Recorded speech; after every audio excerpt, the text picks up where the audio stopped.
Hello there, everybody. It's me, Garrett Kidney, the co-host of You've Got to Be Kidding Me on the Voices of Wrestling Podcasting Network. And I am Liam Jones, my full name, and I'm also a part of the Voices of Wrestling Podcasting Network as a co-host for You've Got to Be Kidding Me. We are a TNA history podcast that covers TNA 1 month at a time. We cover all the drama, all the matches, all the Vince Russo nonsense you could ever want in your life. Have you heard of TNA? I bet you have, but would it be funnier if two people made jokes over it the whole time? Probably. So if that sounds like fun to you, check it out on this very Voices of Wrestling Podcasting Network, and Liam will do bits and whatnot. This podcast is a member of the Voices of Wrestling Podcasting Network. Visit voicesofwrestling.com to hear the rest of our great podcasts, as well as show reviews, columns, opinions, and updates across the world of wrestling. Thank you so much for supporting WWE and NXT and me. You're so sweet.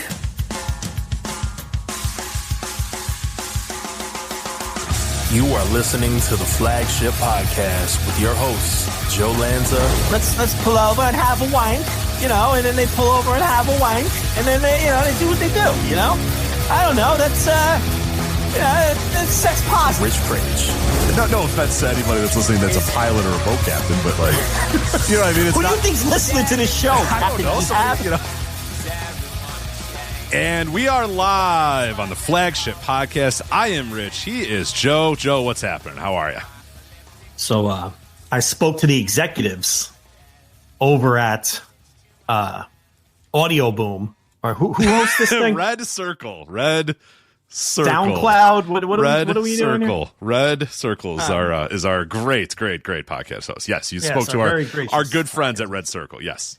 I did. I got some quotes on background. And did you know that over 500,000 people a week listen to this show? I've heard that. Yeah, 600 million. I've heard 600 million listens, and we, divided it by whatever. And yeah, 500,000 people. Yeah, 60 million. Oh, I thought they told me six. Oh, okay. Well, maybe I misunderstood there. You could be 600. I mean, we're pretty fucking popular. So I think sky's the limit as far as how big those numbers can go. Well, that's great. Did you They were at Podcast Movement, the podcast conference that was happening in Chicago this last week, and one of our good friends, a man who, longtime listener of the show, who runs Podcast Movement, graciously sent me a free ticket, and then I couldn't go, and I felt really bad about that. So you blew off Dan Franks. Well, yeah, there he is. All right, Dan Franks. I blew him off. So I feel bad. I just a busy week. I just didn't have time to do it, and I felt really bad. It was a conference. It was running like Monday to Wednesday, which wasn't ideal, and it was just a lot of stuff going on. So I feel very bad. But we could have talked turkey on there. He could have maybe given me the, Red Circle was there, so I could have clarified through our sources at Red Circle. Now I don't want you to out your sources. You don't have to do that at all. But could have clarified that figure that you have and make sure that that's the same. And then talk to Dan about what's going on and the moving and the shaking in the podcast world. But I couldn't go. So here we are, just doing this dumb shit again for our 60 million yearly listeners, or not even yearly listeners. That's what, quarter of the year, third of the year. Now until from January to April, 60 million people listen to the show. It's incredible. Each episode is 60 million minutes of listens. Oh, each episode. Yeah. Oh, wow. Okay. Right. That's how that works. Cool. So that's cool. Long time listener, Dan. He provided me this microphone I'm speaking into right now. Yes. The backstory was, I forget. I don't even think he contacted you. I think he emailed me and said, Joe sounds like shit. Can I send him a microphone? And I was like, he'll use it. He's like, will he use it? And I'm like, he will. You just have to do it. If you just give it to him, he will use it. He just doesn't want to go. He doesn't know which one to buy. If you tell Joe, hey, get a new mic, you don't even know where to start. You don't know which one's right. So you just went with your SOCOM headset for years and years and years. And then when the SOCOM headset from your PS2 broke, then you got a Logitech USB headset from the Best Buy. Whatever one was $24 or whatever, $24.99 at Best Buy. And you used that one for about 5 years. And then that broke. And you're like, hey, what should I do? What do I get? What do you want me to get? And I was like, and I gave you a bunch of options. And you went, fuck it, I'm just going to go get the Logitech USB headset again. And then you did. And then that worked for a couple years, and then finally Dan Franks had enough and said, "I'm a big wig in the podcast world, and one of my favorite podcasts is out here with the Logitech USB headset. Can't have that happen." So he graciously sent you a very high quality microphone, by the way, very high quality. Yeah. He just showed up one day, and I was like, "All right." I think I said that's the best way to do it. He's like, "Should I tell him? Should you tell him?" I was like, "No, literally. Here's his address. Pack it up, send it to him. He will open it, and he'll go, oh, all right." And then that'll be it. And then he'll use it. Right.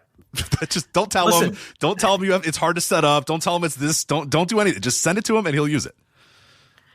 I run a very low overhead business. I think I have invested less than $100 in this job in 15 years. That's a shoot, folks. Think about that, Rich Craig. Your number's not that much higher, to be honest. I'm using a pretty expensive microphone right now, but it's not that much higher. No. No, but the overhead is practically nothing. The overhead is practically nothing. We don't do the fancy webcams or their fancy backgrounds and stuff. Like, I'm here in a hoodie and basketball shorts. You're probably pantsless. I assume you either have the white athletic tee. I'll let you say the word that people like to say about that, or maybe the hoodie. I don't know if it's a little chilly in Texas right now. It's probably also 95 degrees. What is it in Texas right now? Nah, it's like in the 70s lately. Okay, so maybe the hoodie, but I don't think so. No hoodie. I'm just wearing the one size too small white T-shirt. Classic, yeah. To exemplify the guns. Sleeves or no sleeves? I'm not wearing a guinea tee, which is what you were afraid to say. No, I was going with the other. I was going with the derogatory term towards. Oh, you're going with white beater. No, well, that's the other one. There's a lot. I didn't realize there were so many terms. How many derogatory terms for a T-shirt can there be? No, there's a lot there. There's another one that's mostly surrounded around your nationality, sir. Guinea tee. No. There's another one. There's another one? Starts with a D. No, I'm not. No. That's not me. That's you. With a D? Maybe it's a thing around here. Rich, what's going to happen if you say it? Just go over all the derogatory terms for an Italian, and I'll let you know when you hit the right one. Dago? Yes, there it is. It didn't take you long. So Dago what? Dago tea. You never heard the term Dago tea? I never heard the term Dago tea. I never heard that. That's a Midwestern thing. Yeah. All right. Maybe that's a Chicago. Maybe, yeah. Because we'll have to the chat room. I know there's a few Chicagoans in the chat room. They'll know if you say Dago tea to any Chicagoan, they know exactly what you're talking about. What did you say? Guinea tea? Guinea tea is what they say out on the East Coast. Interesting. Okay. See? Because a derogatory term for Italians out there is guinea. Look at these guineas. So it's called a guinea tea. Like, I don't wear those though. I've never worn those. Okay. I'm not comfortable in those. I don't know. I wear the, the standard bright white, because they got to be bright white. I discard them. Are we talking Fruit of the Loom here? Or are we going like off-brand or Hanes? Okay, Hanes. Tagless? You're going tagless here? Got to go tagless. I don't even know if they make a tag. I don't think they do anymore. Do you remember? I remember those commercials. Michael Jordan was in them, I believe, and it was like when they rolled out. I'm sure it was Hanes because he was a Hanes promoted guy. Like, yeah. They rolled out this like tagless T-shirts, and everybody's like, "Well, that's wild. That's insane." I mean, I guess it'll work. And now, you can't find a shirt with tags anymore, which is great. Why did we ever have that? Great. Why did we ever have them? What a horrible inconvenience. Itchy. You have to rip it off. You try to rip it off. It takes the stitching out of the shirt. The shirt's fucked now. It's just like, fuck this. What is this thing? So the whole gimmick was that this, Michael Jordan was walking around and his little tag, and they're, he's itching, and it's all weird. And I said, you don't have to do this anymore. We have tagless tees now. And that wasn't that long ago. Why did we only invent that like 11 years ago? What happened? And what's weird now is if you get like certain like golf style collared shirts or like dry fit shirts, they will be tagless as well, but they've moved the tag to the inseam of the shirt down by the waistline. Yeah, don't love that either. Don't like it either. I don't love that either. Like what? Like, no, listen, just don't have a tag. What do we need the tag for? Are you ever looking at the tag? Never once. Because they're printing the size inside the collar of the shirt where the tag used to be. That's the only information I need. I don't need washing instructions. I think I could figure it out. Yeah, I got it. Yeah, right, exactly. I don't need that. So, but they've moved, and if you notice, that tag, one you can't get off. You cannot get that one off. It's a high quality tag, and it's huge. It's a huge tag, and sometimes it's like a dual tag. You get the big, thick, washing instruction tag, and then you've got like the smaller tag, and sometimes they'll provide an extra button on the tag. It's too much tag. Yeah. I don't need all that. And I find that one is nearly impossible to rip off. I've gotten kind of good at cutting it. I like cut it at a perfect angle, but if you don't cut it right, you can put the hole. Or it'll just dig into you. Or if it's got a little edge to it, little sharp edge, that stuff's kind of digging in, and you're like, this doesn't help at all. This is worse than the tag. Than the full tag. It's you get the little rash. It's cutting into your skin. It's brutal. You can't. I don't understand. I don't understand the inseam tag. let's just go full tagless here. You know, we've moved past it. We've moved past it. We don't need that anymore. I feel like we should have moved past it by now. So, not a fan. But yeah, you know, the crisp, fresh, bright white, you know, fake teeth colored veneer, one size too colored, small, and the boxer briefs. You know, of course, there's no pants on. Why would I be wearing boxer pants? briefs. No shot. Also Hanes. Also Hanes. Is that the boxer brief of choice? Today I got no. What's this today? This is way too much information. No, let's get it all out there. These are black jockey boxer briefs. Jockey. Okay, so jockey. I feel like I'm being sexually harassed. Like, what are you wearing, Joe? What are you wearing? Tell me everything. What color? What are you wearing? I don't know if I like that. I just want to know. Yeah, it's good to know. Well, then what we're gonna do is everything we've done so far on this podcast is all an advertisement to our future sponsors. Because I'm gonna go to Jockey and say we have 60 million listens every week. One of our hosts obviously wears your boxer briefs. He just said it right there. And then when Hanes rolls out their completely tagless shirt, all the other, all that shit, all those dumb tags gone, we'll be the ones to promote it to our 60 million weekly listeners. Yeah, I mean, someone's asking, no more Mack Weldon. Okay, that was 12 years ago. Yeah, those sponsor. I have one of the Mack Weldons left. The others have succumbed to holes and are no longer. That was many. That was at least a decade ago, maybe more. That sponsor. That's our very first sponsor, by the way. Mack Weldon, yeah. And it was funny because I used up the entire stipend that they gave us on that hoodie. You bought a beautiful hoodie. And Rob McCarron ended up getting nothing because whatever you got. And then I was like, there was whatever was left in the thing, like $90, and I used every penny of it. I'm like, I'm going to get a hoodie. Was that where I got the jeans too? I don't remember. I don't know if you got. I don't remember jeans. I got jeans from some sponsor. I got jeans. Oh, interesting. No, I definitely remember. So yeah, Mack Weldon. Like a lot of places will give you like a promo code or whatever and say, okay, you got X amount. So that's what they did. They're like, all right, you got we credited your account like $150 or whatever. So everybody can go and at that time it was only you, me, and Jeff Hawkins and Rob McCarron and so it's just Shake Them Ropes and the Flagship. So I go on there, I buy like I think I got a pair of socks and some boxers or whatever. So total was like $40 or whatever. I'm like, okay, that's good. So then I pass it along to Jeff Hawkins, and I think Hawkins got like, a pair of briefs and maybe a pair of socks or whatever. So, $80, down the drain. So there's about $90 or so left. And I give the code to you. And you're like, $90, cool.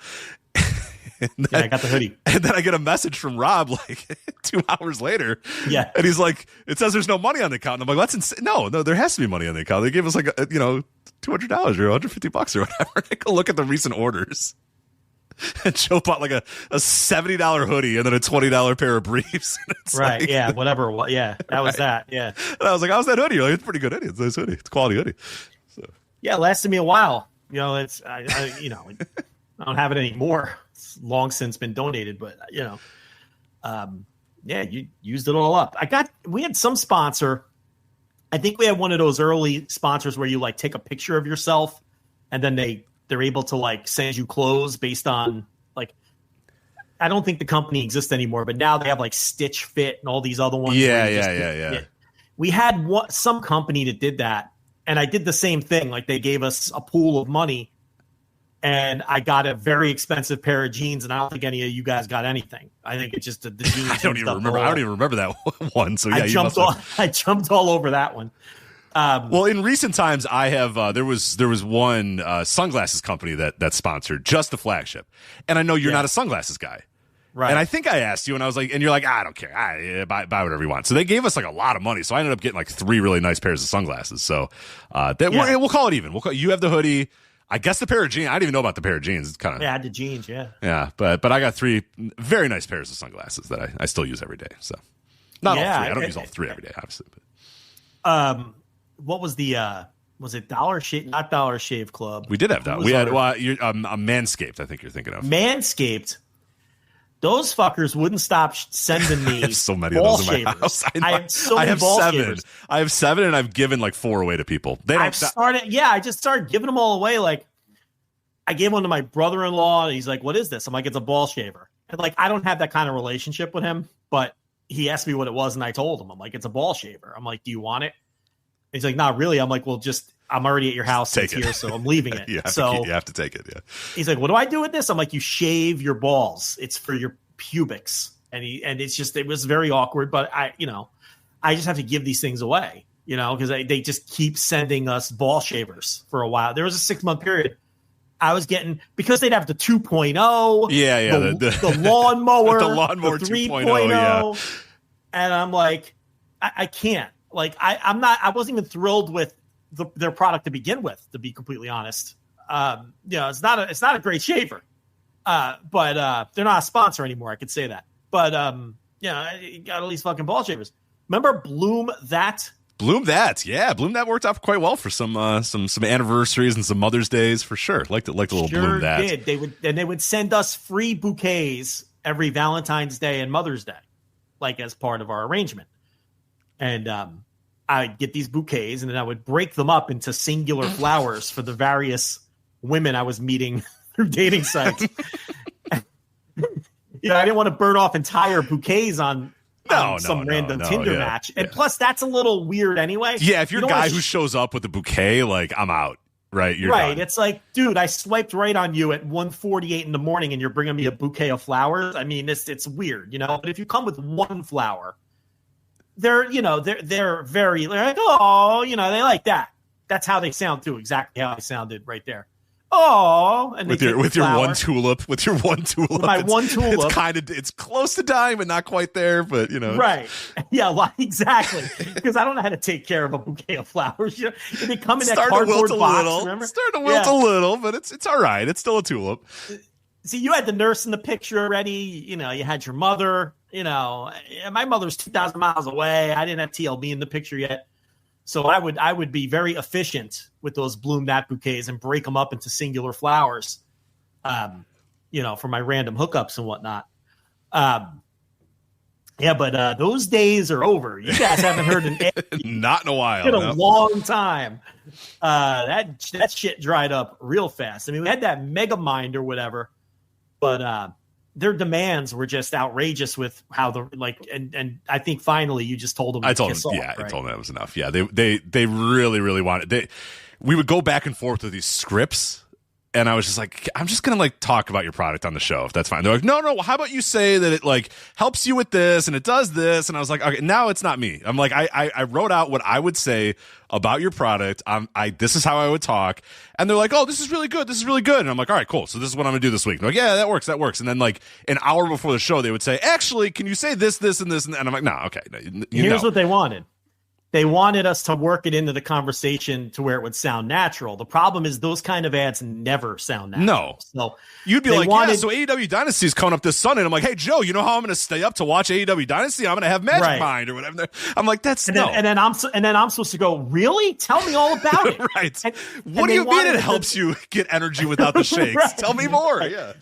And we're like, what the fuck? So then finally they keep rejecting our scripts.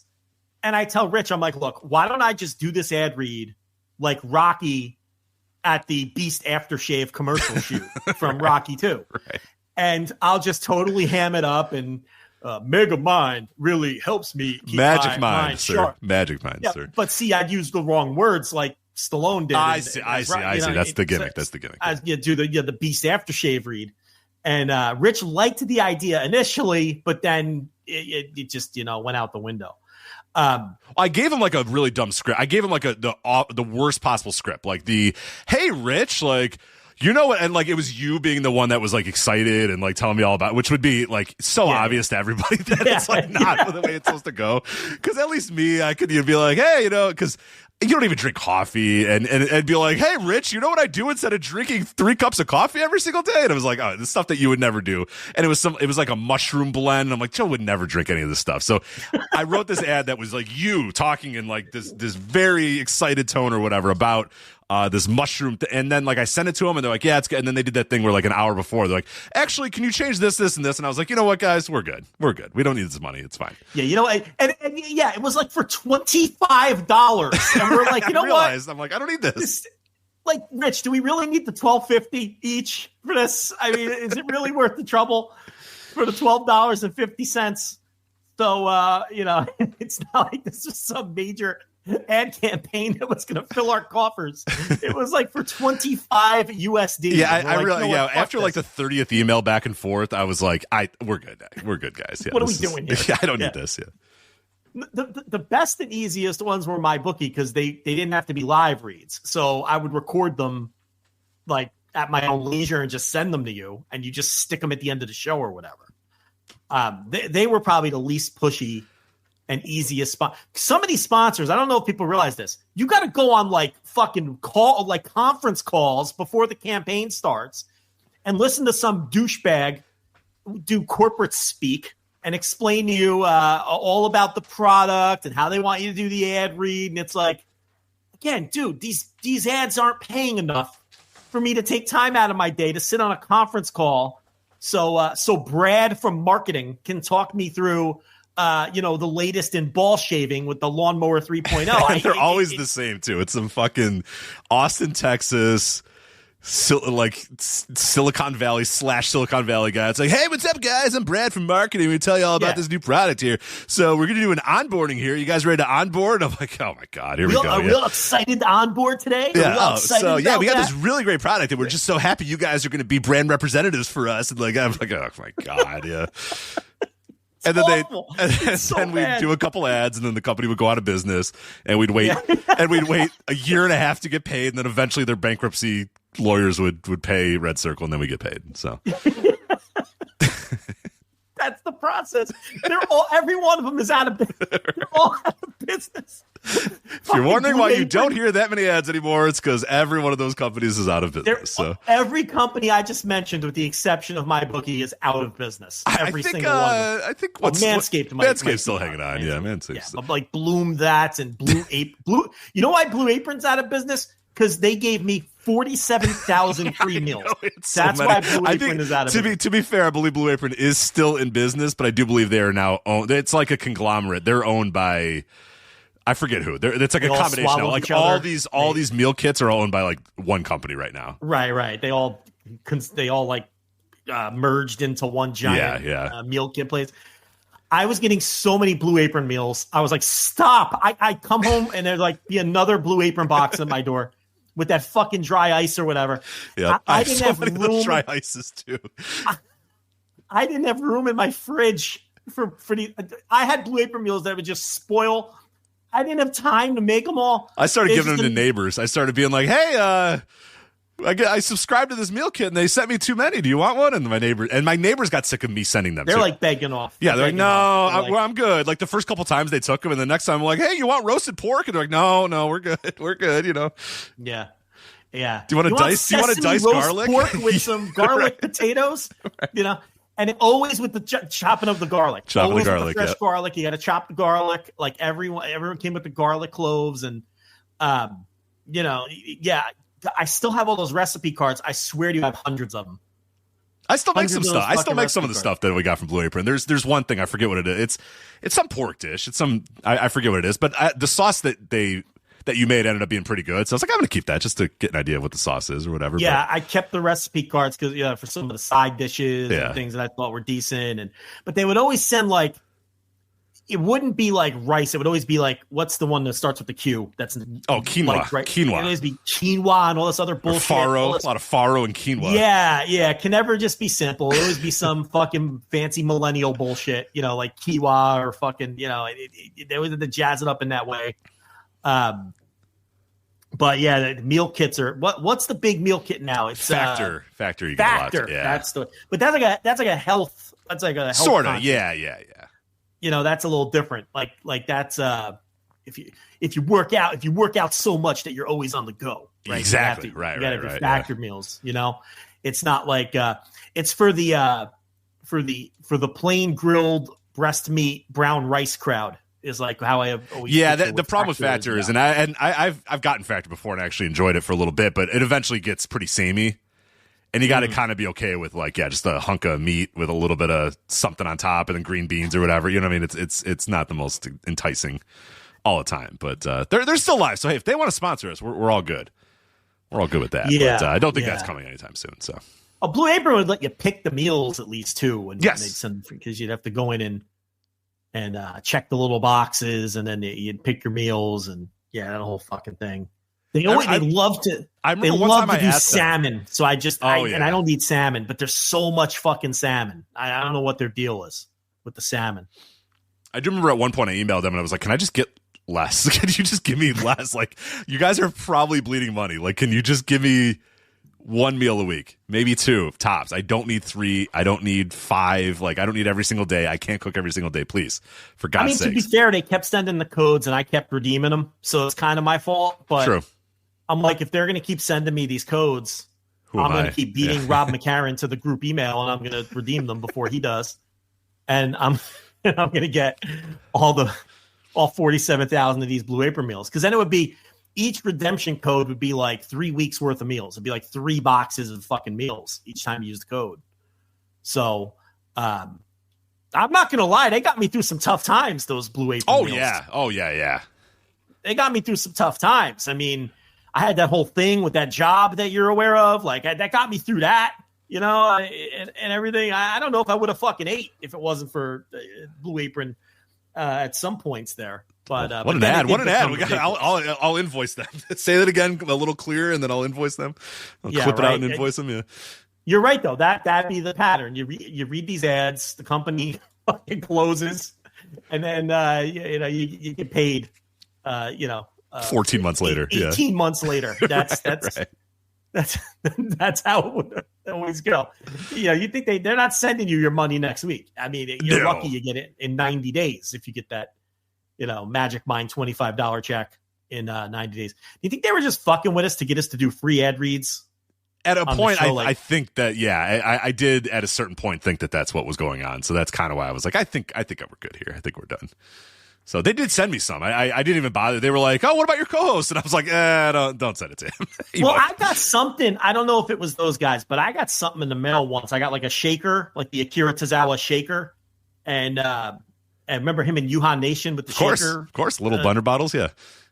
And these weird powder supplements and shit, and that one, yeah, that was like the weird testosterone one. I never took those because I was like, what is in this? This is not FDA regulated at all. Yeah, it all went right in the trash. No, I still have the shaker bottle from that company, and I have a shirt from that company that says something about like testosterone. I just wear it to sleep. I forget what it even says, but they sent me a bunch of this powder, and I'm like, I'm not taking this shit. I don't know what this is.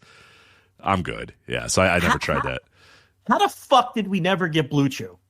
I know. I emailed them at one point too. I know everybody got Blue Chew and we didn't. And I said I emailed their team one time and I was like, look, the amount of time that we talk about boners on our show compared to what these other shows that you sponsor, without even sponsoring us, I'm telling you, we already talk about boners at least once a week. This is a very boner-driven show. Yeah, I was like, you are going to seamlessly fit into our show. They would have gotten the most incredible ad reads. Not just little cutesy ones everybody else does. No. Could you imagine our ad reads for Blue Chew? Oh, boners, tee. No, like you'd be like, Rich, I took one of those fucking things last night, and I'm drilling TLB, and I'll tell you, man. Like, I'm like, that's great. Like, that's I tried to tell them, and they didn't listen. They didn't listen. You should have saw the skin ripper that this one gave me last night. It was incredible. Oh, my dick was gonna rip off the. Yeah, I mean, it would have been. You've given Rhino 5000 like hours of free advertising, and absolutely, Blue Chew's missing out. Yeah, they're missing out. Yeah, but they never used this. We had hymns, I think. We did have hymns. Yep. But they never sent us the product. No, and they wanted more of the hair thing than the boner thing with us. They're like, "Oh, talk about hair," and I'm like, well, "What about the boner pills? Like, let's do that." They're like, "Yeah, send the fucking boner pills." Yeah. They never sent the boner pills. They never did.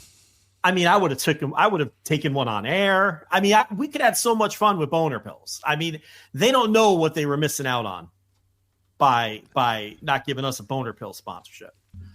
But I've also emailed the various bidet companies to let them know, because I think you and I would do a very good bidet ad as well. I mean, talk about assholes and stuff. I mean, we also talk about buttholes a lot too. So it was like, it's seamless again.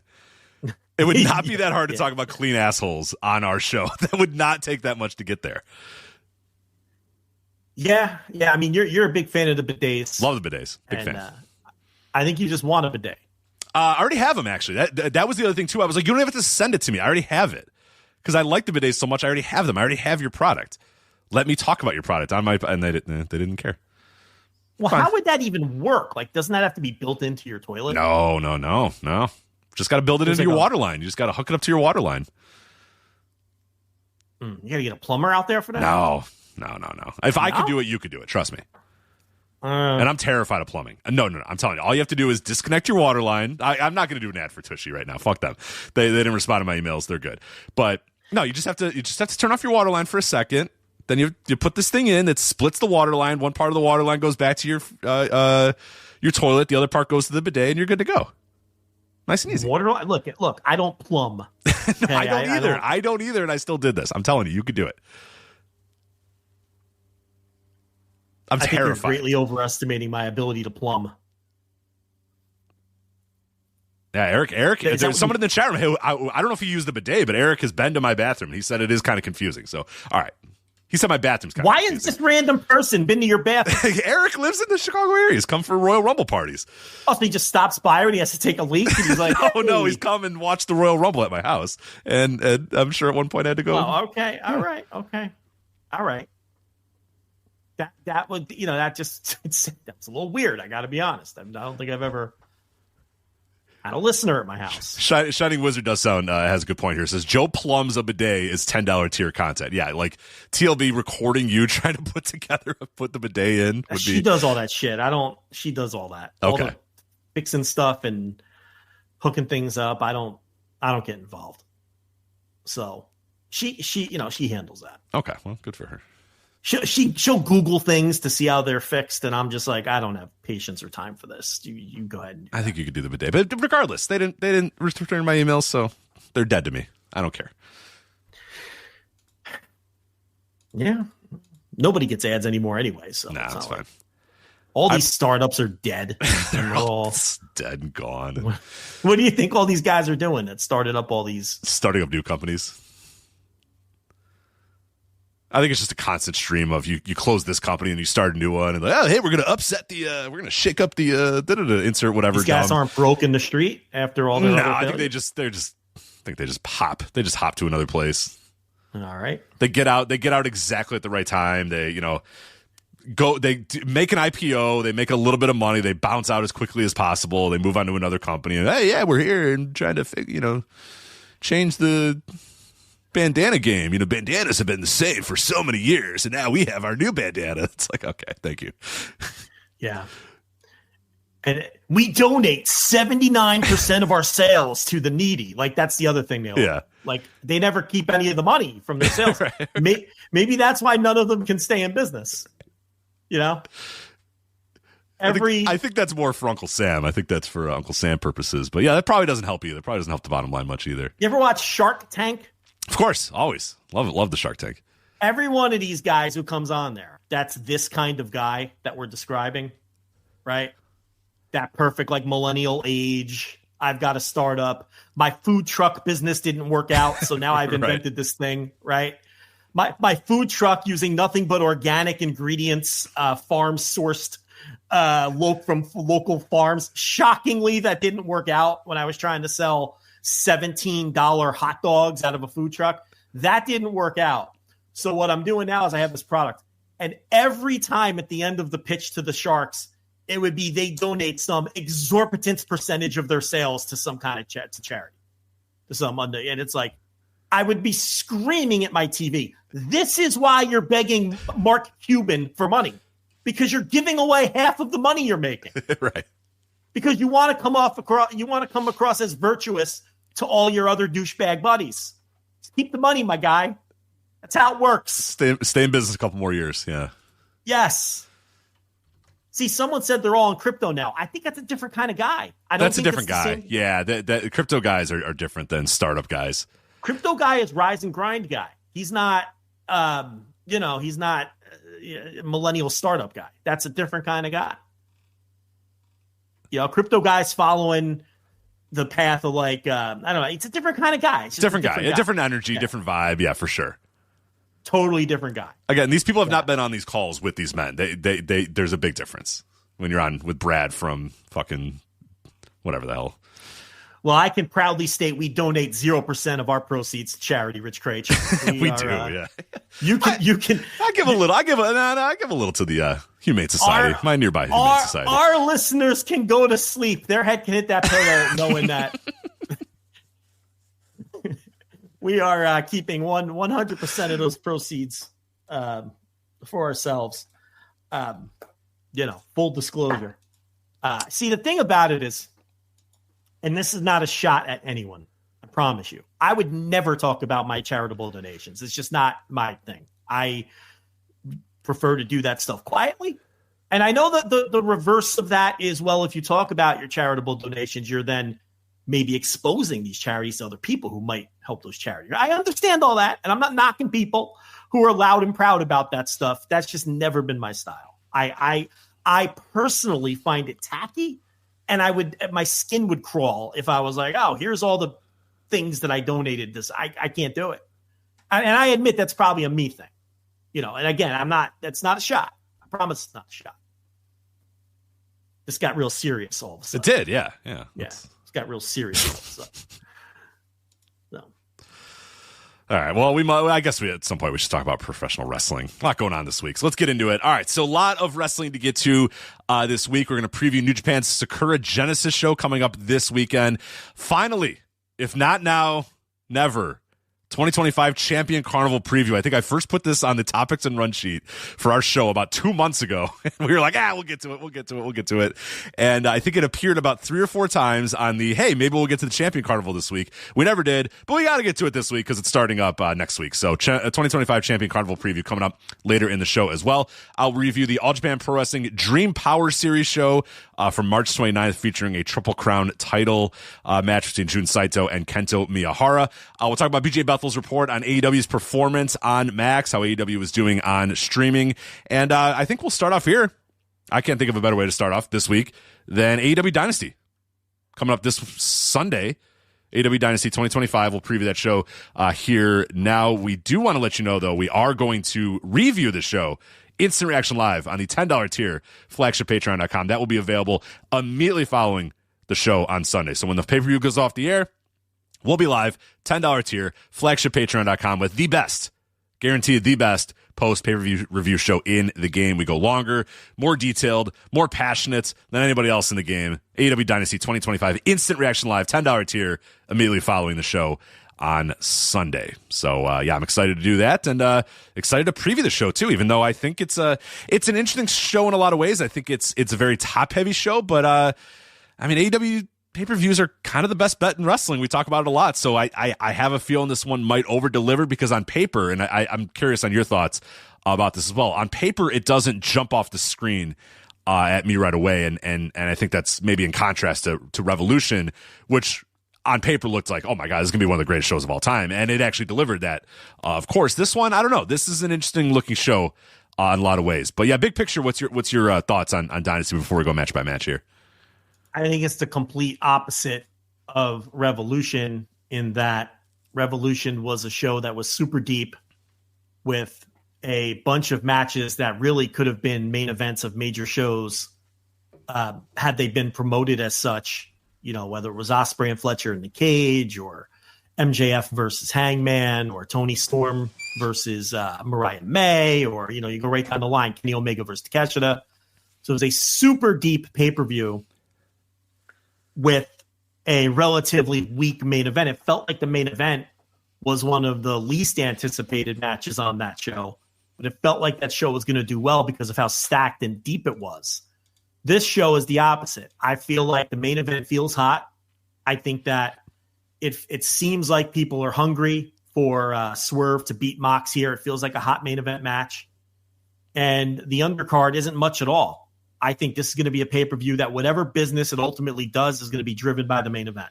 If the pay-per-view does well, it's credit to the main event. If the pay-per-view does poorly, then not enough people wanted to see the main event, because there isn't really anything on this undercard that I think would contribute to the business of this show versus Revolution, where I think there probably were plenty of people who bought that show to see Tony Storm and Mariah May, or Kyle Fletcher and Will Ospreay, or go right down the line.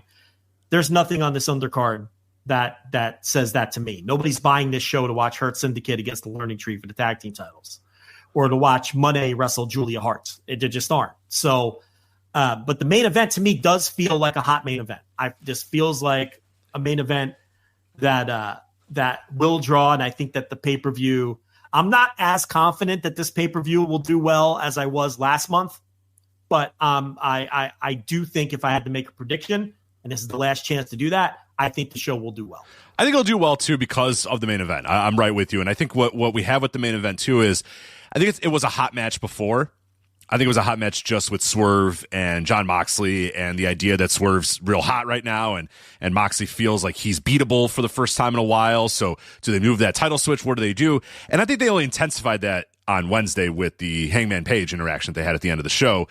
And I think that only, and some people kind of assume, and I think we assume this as well, that Hangman Page was probably going to get involved in some way, shape, or form in this match. But now I think that there's, now after Dynamite, I'm certain that he's going to be involved in some way. Now, what way that's going to be, we'll kind of maybe talk that through here in a little bit. But I think that gives people enough intrigue of, okay, here's a legit chance that we're going to see a title switch. I think a lot of people do think that that's possible. I put a poll up in our chat room here for the live show, and 61% of the people that have voted so far think that Swerve Strickland's going to win the match over Jon Moxley, and I think that's an interesting number. I don't know. I don't know if I'm quite that high, but I think it's certainly very possible. And I think after Wednesday, I probably would think it's more possible than I did a couple weeks ago if I was predicting it then. But I think you have a big time match between two of the top stars in the company. Swerve is red hot right now, and you obviously have him, with a legit chance to win the title. And the Jon Moxley thing, it's like a lot of people are kind of ready for this thing to be over with the Death Riders, so it'd be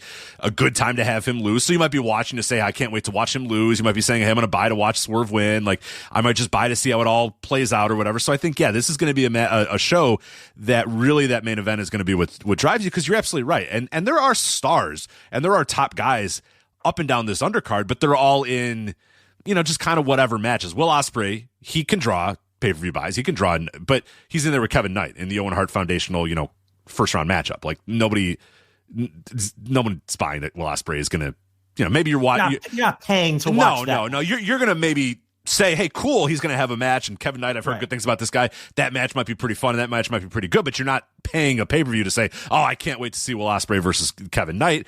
And then you have Kenny Omega on the show too, but he's in a match that, again, is very weird and kind of clunky with the three-way with Ricochet and Mike Bailey. And ultimately, while I think that will be a pretty good match, again, you're not plopping down $50 or whatever to watch Kenny Omega defend the international title in a three-way, and you kind of, again, like the Will Ospreay thing, I think it's a pretty mortal lock that Kenny Omega is going to win that match too. So you're left with, a lot, and that's really up and down the card too. I think Toni Storm, Megan Bayne, like, again, I would be stunned if Megan Bayne beat Toni Storm to win the title there. So, you have that. I guess, do you care that much about Rated FTR and the Death Riders and the Trios title? I don't think so. So I'm with you that I think all this is going to be, how interested are you in Jon Moxley versus Swerve Strickland? How interested are you in whatever happens with Swerve and Hangman on the show? Like, that's going to have to be the selling point for the show. But I do think that AEW has done enough good in the last couple of weeks, and I think they've done enough well with this build to at least get decent amount of pay-per-view buys, and like I said at the top, like, AEW pay-per-views are some of the best bets in wrestling. So I think you even if you're like, I don't know, this card doesn't really look great, you might still think, well, I mean, fuck, every time they're on pay-per-view, it's pretty great, so I probably should just buy it anyway, because it's probably going to over-deliver my expectations anyway. So I still think it'll do well, but is it going to match Revolution? I don't think so. But I think it'll do well. I don't think it's going to be a disastrous pay-per-view by any means, because that main event is strong enough to definitely drive some business. I think everything on the pay-per-view is well built. It doesn't have the match after match that feels like a big match that Revolution had. Right, Revolution had that thing we talked about on the review. It was like, oh my God, that match. Yeah, right. Like, a match would end and you're like, oh, that was incredible. And then, like, Will Ospreay would come out and you're like, oh, fuck.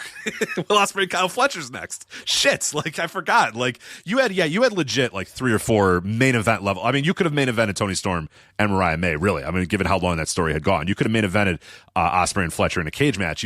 So that was their benefit. They had so many of those matches up and down the card.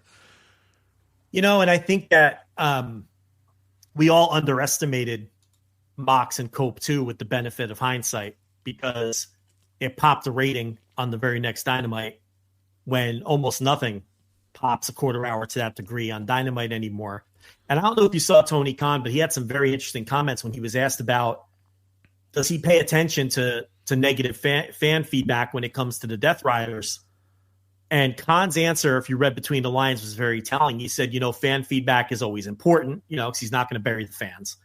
But then he went on to say, but we have things that we look at, our internal metrics, our minute by minutes, our quarter hours, the data that we see that often tell a different story about who or what is getting over. And I'm paraphrasing him, but that was in direct response to, why aren't you listening to the fans in regards to Jon Moxley and the Death Riders? Right. We are. It turns out we are. Yeah.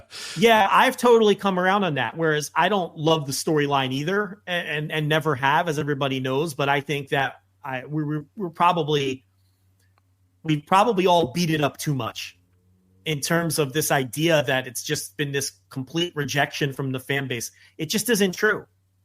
And we have the tickets sold to the last pay-per-view and the pay-per-view buys to the last pay-per-view that we were all willing to hand wave again and not credit to that match. And then they popped the number 4 days later. So I don't know. And now you have these comments from Khan today. So I feel like the whole Death Rider thing, and look, and you could even look at attendance. Attendance has remained steady since that storyline has started. The attendance isn't what I would call good, but it stopped dropping. It's not like here's the bottom line. There's no evidence that this Moxley thing is running people off. Now, is it helping grow the business? I wouldn't say that either. We're not seeing ratings pop, and we're not seeing increased attendance or anything like that. So I think we've all been a little too hard on it. And with that said, I don't think that it's any kind of killer angle either that has been a huge benefit to business. But in the case of this pay-per-view, yeah, it's the only match that, whatever this pay-per-view does is going to be completely determined by that match. There's nothing else. There's a bunch of well-built undercard matches on this show. This is like an old school pay-per-view from that standpoint. You're not going to get loaded pay-per-views like Revolution that often. I mean, that was just, we all knew that was a special situation. We probably get it more often than we probably should, or more. We get it more often with AEW than any other wrestling company has ever given to people. These AEW pay-per-views are normally way, way, way better than any other wrestling pay-per-view. But yeah, this feels like a very classic, kind of classic WWE, WWF pay-per-view, really, where it's like an undercard of, some pretty good stuff up and down, and it's really going to be the main event. It's not one of those classic WCW shows where the undercard was all, pretty good stuff, and then the main events were kind of the drizzling shits. It's kind of that WWE, WWF style where the main event's going to kind of, lead everybody through it. But like I said, I think when it's all said and done, and on Sunday when we're reviewing that show, I bet we're going to come away a little bit surprised with some of the matches, maybe more than we even thought. Because and I'm not down on the show at all, but I think, yeah, there's probably going to be a match or two that we end up, kind of going that'll probably be pretty good, and it ends up being really, really good. Like Will Ospreay and Kevin Knight. I think the show has a real chance to be good. Yeah, I that's not what we're saying here. At least that's not what I'm saying. No, I'm saying, not me neither. Yeah, I just think that it's just the business of the show is going to be determined by one match. That's all. For sure. Well, let's talk about that one match. Let's go to the main event. AEW World Title, Jon Moxley, Swerve Strickland. You did a Thursday Dynamite review just a couple of hours ago, flagshippatreon.com. $5 tier, by the way, if you want to listen to that. The best Dynamite review that you're going to hear anywhere this week. There's a bunch of them. Everybody reviews Dynamite. Nobody reviews them better than you do, but it's up there on the $5 tier, flagshippatreon.com. And a lot of your conversation was about the Swerve Strickland Hangman Page. Will they or won't they? Are they going to become friends? Are they going to be frenemies? What's going to sort of happen with these guys? And I think that, there's no doubt, right, in your mind that Hangman Page is going to be involved in this match in some way, shape, or form, right? There's no way the whole match happens and he's not somewhere. I don't know. I feel like he's got to be. I feel like he's got to be, right? It wouldn't surprise me, but I don't know. I feel like most people expect Swerve to win. I think most fans want Swerve to win. I think there's a lot of fans who very badly want him to win because they're over this Moxley stuff and this Death Rider stuff. I think if Moxley does win, unless they do something super creative with Hangman to kind of cool those people off, they run the risk of getting the wrong kind of heat. Because I really think people who don't like the Death Riders, but are also, that segment of the AEW fan base I talk about all the time, that is the most vocal segment of their fan base, where it's all about Swerve and Hangman.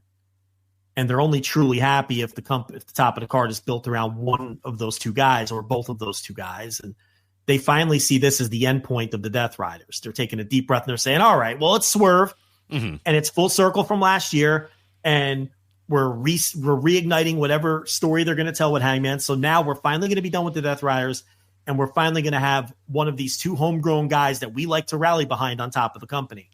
And I feel like if they don't get that, there could be some backlash. That's why I'd kind of prefer to see Mox win, because I'm curious to see how the reactions to Mox winning will be. Swerve winning is kind of like the chalk pick. It's what we all expect. It's going to be a celebration. That's not as interesting to me as an analyst as seeing what happens if Mox wins and how they come about that.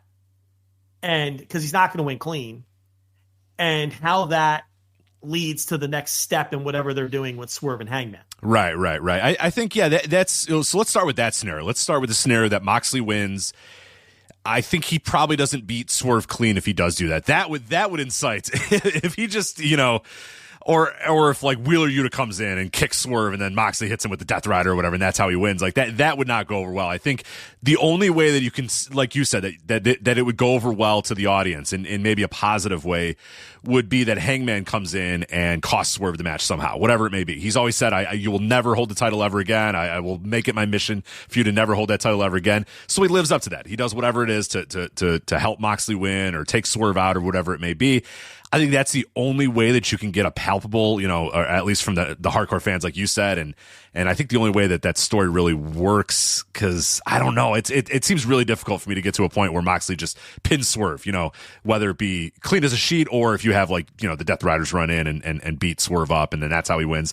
I just don't know if that would really work. So you kind of need Hangman to get involved and Hangman to do something in there, but the problem with that, though, is Hangman has gotten over as a babyface. And if he does that, it's going to be really hard to keep him as a babyface, because it's going to be seen as like, yeah, this is the guy that cost Swerve a match against the guy that we all kind of hate or whatever. So that I guess you run the risk of turning Hangman heel again when you've just, I think, worked your way back up to him being a pretty, prominent babyface. So I don't know that necessarily works for me either. What do you think of the tease? With Swerve saying, I know, all dramatically, and then Hangman kind of being taken aback by that. Was it a little too theatrical and melodramatic for you? Did it work for you? No, it worked for me. I mean, these guys have been very melodramatic the whole time. I mean, they have been kind of over the top. One guy went into someone's house and played with his baby, and the other guy burned the other guy's house down. Like, you know what I mean? Like, we're kind of past the point of, melodrama. No, I didn't think it was too melodramatic. I think, they did it within, while they were having like a real conversation or whatever, and it kind of took Hangman, it kind of startled him for a minute, and he just kind of, what'd you say? So I don't know. I didn't mind it that much.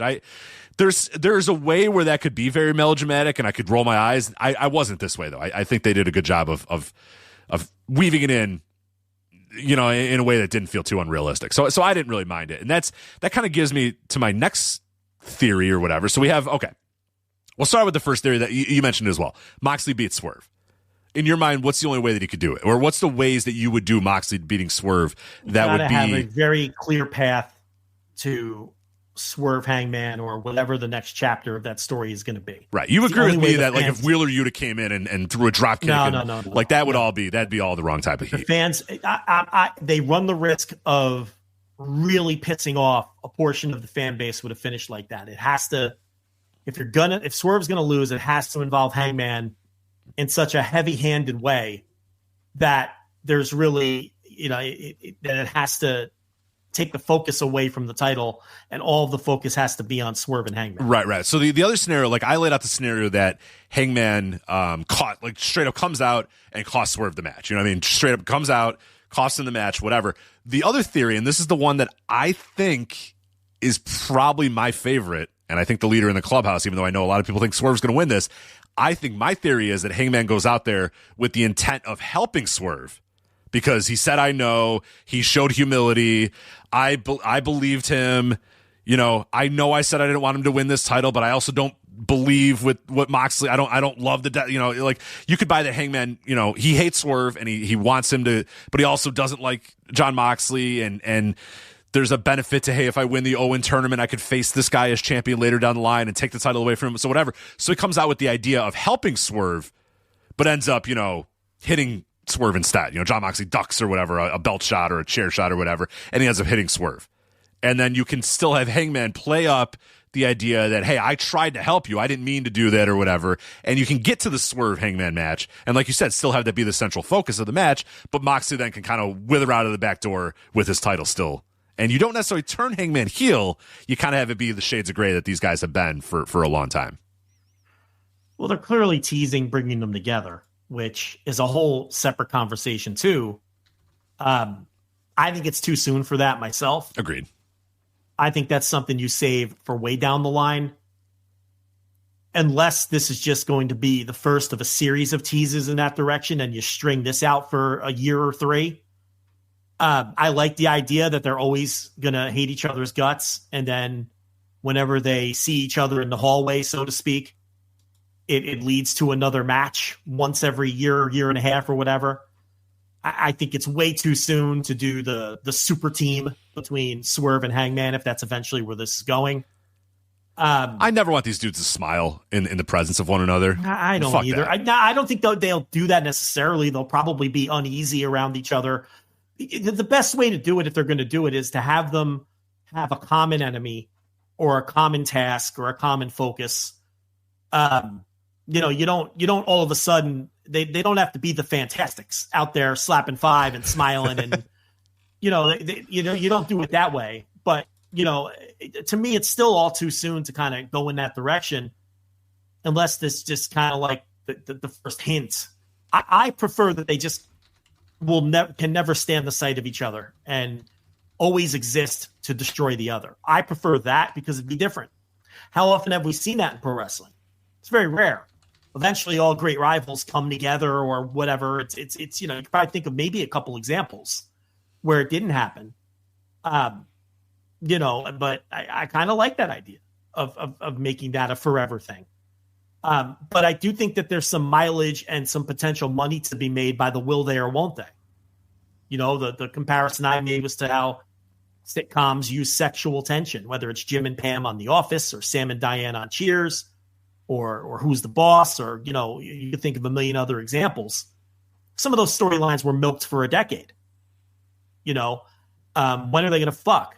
And it's like the same theory here. When are these guys going to fuck? When are these guys going to just, it looked like they were going to hit a deep, passionate kiss last night when he said, I know, and it's like, so you can milk that and drop constant teases that maybe they're gaining some respect for each other and don't hate each other as much as, that they did in the past. You can milk that for a long time too and make a lot of money with that. Oh, and yeah. Eventually make money by bringing them together if you have the right story and they have a common touch point in terms of someone that they hate enough. You can make money doing that.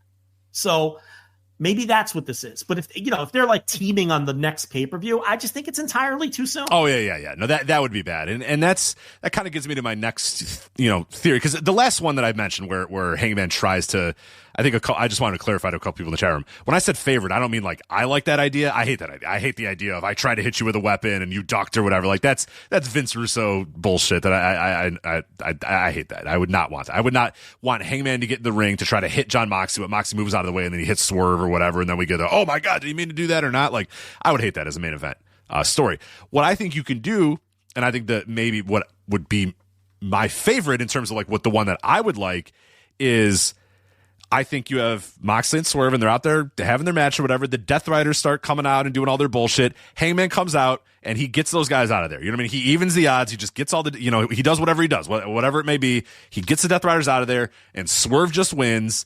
And then there's that little bit of a tension of, yeah, I kind of helped you, but I didn't really help you all the way. And I want to win the Owen Hart tournament and I want to beat you for that title. And I'm going to beat you for that title. And we're not friends. I mean, I helped you in this one little instance. I got those guys out of there for you, but I didn't help you win this match. You won the match because you won this match. Now you're the champion, but I'm going to take that title from you now. I'm going to win this Owen tournament, and I'm going to face you at whatever pay-per-view or whatever. I think that's the way that you can sort of, and then like you said, you can sort of tease that he kind of helped him in a sense, but he didn't really help him, and he still wants to take the title from him, and they're still going to have a match, and they're still going to feud, and they're still. But then you kind of have that little bit of then you can have that match between them, and then how that match ends can lead to, like you said, maybe a little bit more respect and friendship between the two, whatever it may be. I don't know, but I think that way you get the title off of Moxley if you really want to get it off of Moxley. You move that title onto Swerve, and you continue the Swerve Hangman feud, but you just do it in a little bit of a different way. I think that's maybe the way that I would most like to see it done if I had the pencil, if I was booking. That's kind of the way I think I would go. I think they see money in eventually bringing them together, and they might be right about that. If it's done well, that can be money. I just as I said a million times already, I just think it's too soon for that. I'd stretch it out way longer. But I like what I pitched last week. But I think now with what we've seen, it's highly unlikely this is the direction it goes. But I like Moxley costing Swerve this week at the pay-per-view, and I like Swerve costing. What did I say? Moxley? I like Hangman costing Swerve. I like Hangman costing Swerve this match, and I like Swerve somehow costing Hangman the Owen, and leading to a match between the two at All In. But with the angle they did this week, I don't think that's what they're going to do, because now Hangman's all conflicted because Swerve threw him for a loop. Right. Your thing was more plausible before this week, and I feel like this week, and I also don't like that story too. You know what it is? I'm looking for classic pro wrestling. They're looking for, modern pro wrestling story, quote unquote storytelling. Especially with these guys, and these guys are much more shades of gray in terms of both. Like, I don't think it's hard to put either man as a babyface or a heel right now. Swerve can oscillate between the two a lot. Hangman can obviously oscillate between the two quite a lot. So I think when you're going from that standpoint of, okay, these guys have to be kind of equal parts good and equal parts evil at times, and they need to kind of be friends, but not really, and they need to be enemies, but also maybe a little bit frenemies, like you said on the Thursday Dynamite review. I think then, you enter a scenario kind of like I mentioned where, Swerve can hold off, or Hangman can hold off the other Death Riders, and Swerve can just beat Moxley, and then, you build up to them having an eventual title match after, Hangman wins the Owen or whatever. But I think your scenario works too. I think your scenario has the more heat. I think the problem is yours requires multiple screw job and kind of bullshit finishes. Well, you got to figure out a creative way. Right. I mean, make it more creative. Then he comes down and trips him coming off the ropes then. Right. I mean, that's not my job. That's your job. Because your scenario leads to what we talked about last week, which is where I'd love to get to, is All in Texas. These guys have a Texas death match or whatever the fuck at All in Texas, and it's like, okay, enough of this bullshit. You and I have to end this thing right now. Yeah, we're not ending it, quote unquote, but we have to go to whatever lengths we're going to go to because that's a money drawing show, a pay-per-view match as well. If you have Hangman versus Swerve, Texas Death, after all this heat and all this sort of stuff, and maybe this is all just a little bit of a tease. This is all like, oh, are they going to come together? No, they fucking hate each other more than ever. You know what I mean? Like that, and that's kind of the way AEW has booked things through a lot of its history. But with this and the new AEW, I don't know. Because that would be a really fun way to do it, I think, is just give you this little bit of a nugget. Hey, hold on a minute. They might be friends. They might get along. They have common enemies. They see eye to eye now. And then it's like, no. By All in Texas, they want to rip each other's faces off again. Yeah, because of what they've done. Tease it now. You can. That's what I mean. You can, the sexual tension, so to speak, in, sitcom phraseology is what you can do with these guys. And, you can milk it for a while. But I don't know. What they did do this week is gave a lot of different directions that this match can go. There's more directions this match can go now than there were previous. So I think that's one of the things that's added interest to the main event of this pay-per-view. For sure. I mean, look at our preview right now. We just talked about this one match for 25 minutes and laid out all these different scenarios or whatnot. So that's pretty cool to go in with that. So elsewhere on the show, we have the women's world title match. I don't have a whole lot to say here. It's Toni Storm versus Megan Bayne. I think it's a mortal lock to me that Toni Storm is going to win this match. I mean, do you see any scenario where Megan Bayne walks away as the champion? No. I don't think we're ready for that yet. It's a pretty standard pay-per-view build for a title match. You know, Bane pinned her in the tag, and Tony pinned her, partner or underling, whatever you want to call her, in this week. And they've kept Bane real strong. And in order for Bane to lose, to not win the title, she's going to have to lose. So from that standpoint, maybe you can make the argument that they're going to keep her strong by having her win the title and then have Storm chase her. But it doesn't feel like the right time for Storm to just lose the title again. No. After all that, after finally putting Mariah May in the rear view to just come out here and then, the Mega Sis beats her, it's just like, that's a little too much. That feels. Yeah. So I think the right play is Tony retains here. Megan gives her, a run for her money, but Tony ultimately retains, and Megan won't lose anything for that. I mean, she can work her way back up and whatnot. But as far as the match, I mean, I don't love Megan Bane's work, so I'm going to be very curious if she can deliver, because this is going to be a big spot, and we know Tony can deliver in big spots, and I don't know about Megan. We'll see. I've been iffy about her work as long as I've known, as long as I've seen her over the years. So I'm very curious here if she can really step it up, because you're going to have to. This is AEW. The stakes are higher, and the expectations are higher. I mean, you got to. So I don't know. We'll see if she can deliver in the spot. I'll believe it when I see it. Yeah, that's kind of where I'm at too. So AEW International 3-way match, Kenny Omega, Ricochet, and Mike Bailey. This is a classic 3-way match where every single matchup, well, I guess with the lone exception of one. I don't know if Ricochet versus Mike Bailey would get me as excited. Maybe it would. Honestly, yeah, kind of would. You know what? Every scenario with these three would be more exciting to me than the 3-way match. But that's most 3-way matches for me. Right? Like Kenny Omega, Ricochet, that sounds cool. Kenny Omega, Mike Bailey, that sounds kind of cool. Ricochet, Mike Bailey sounds kind of cool. I don't know. Yeah, it's one of those classic ones, but whatever. Yeah, I think the match might have to be great, because there's a lot of matches on this show that could be great, but might not be. But this is one that has to be great because it looks like it's going to be great.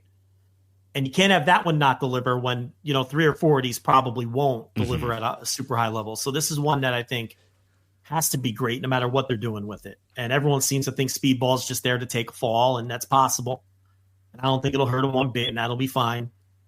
The one thing about his promo last week is it really got my gears turning on him possibly being a heel.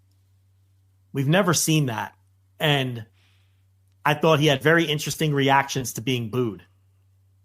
Right? Mm-hmm. He's cutting the biggest promo of his career. I've pitched it before. I've talked about it before on this flagship. That I think Mike Bailey as a heel would actually be the best path forward for him.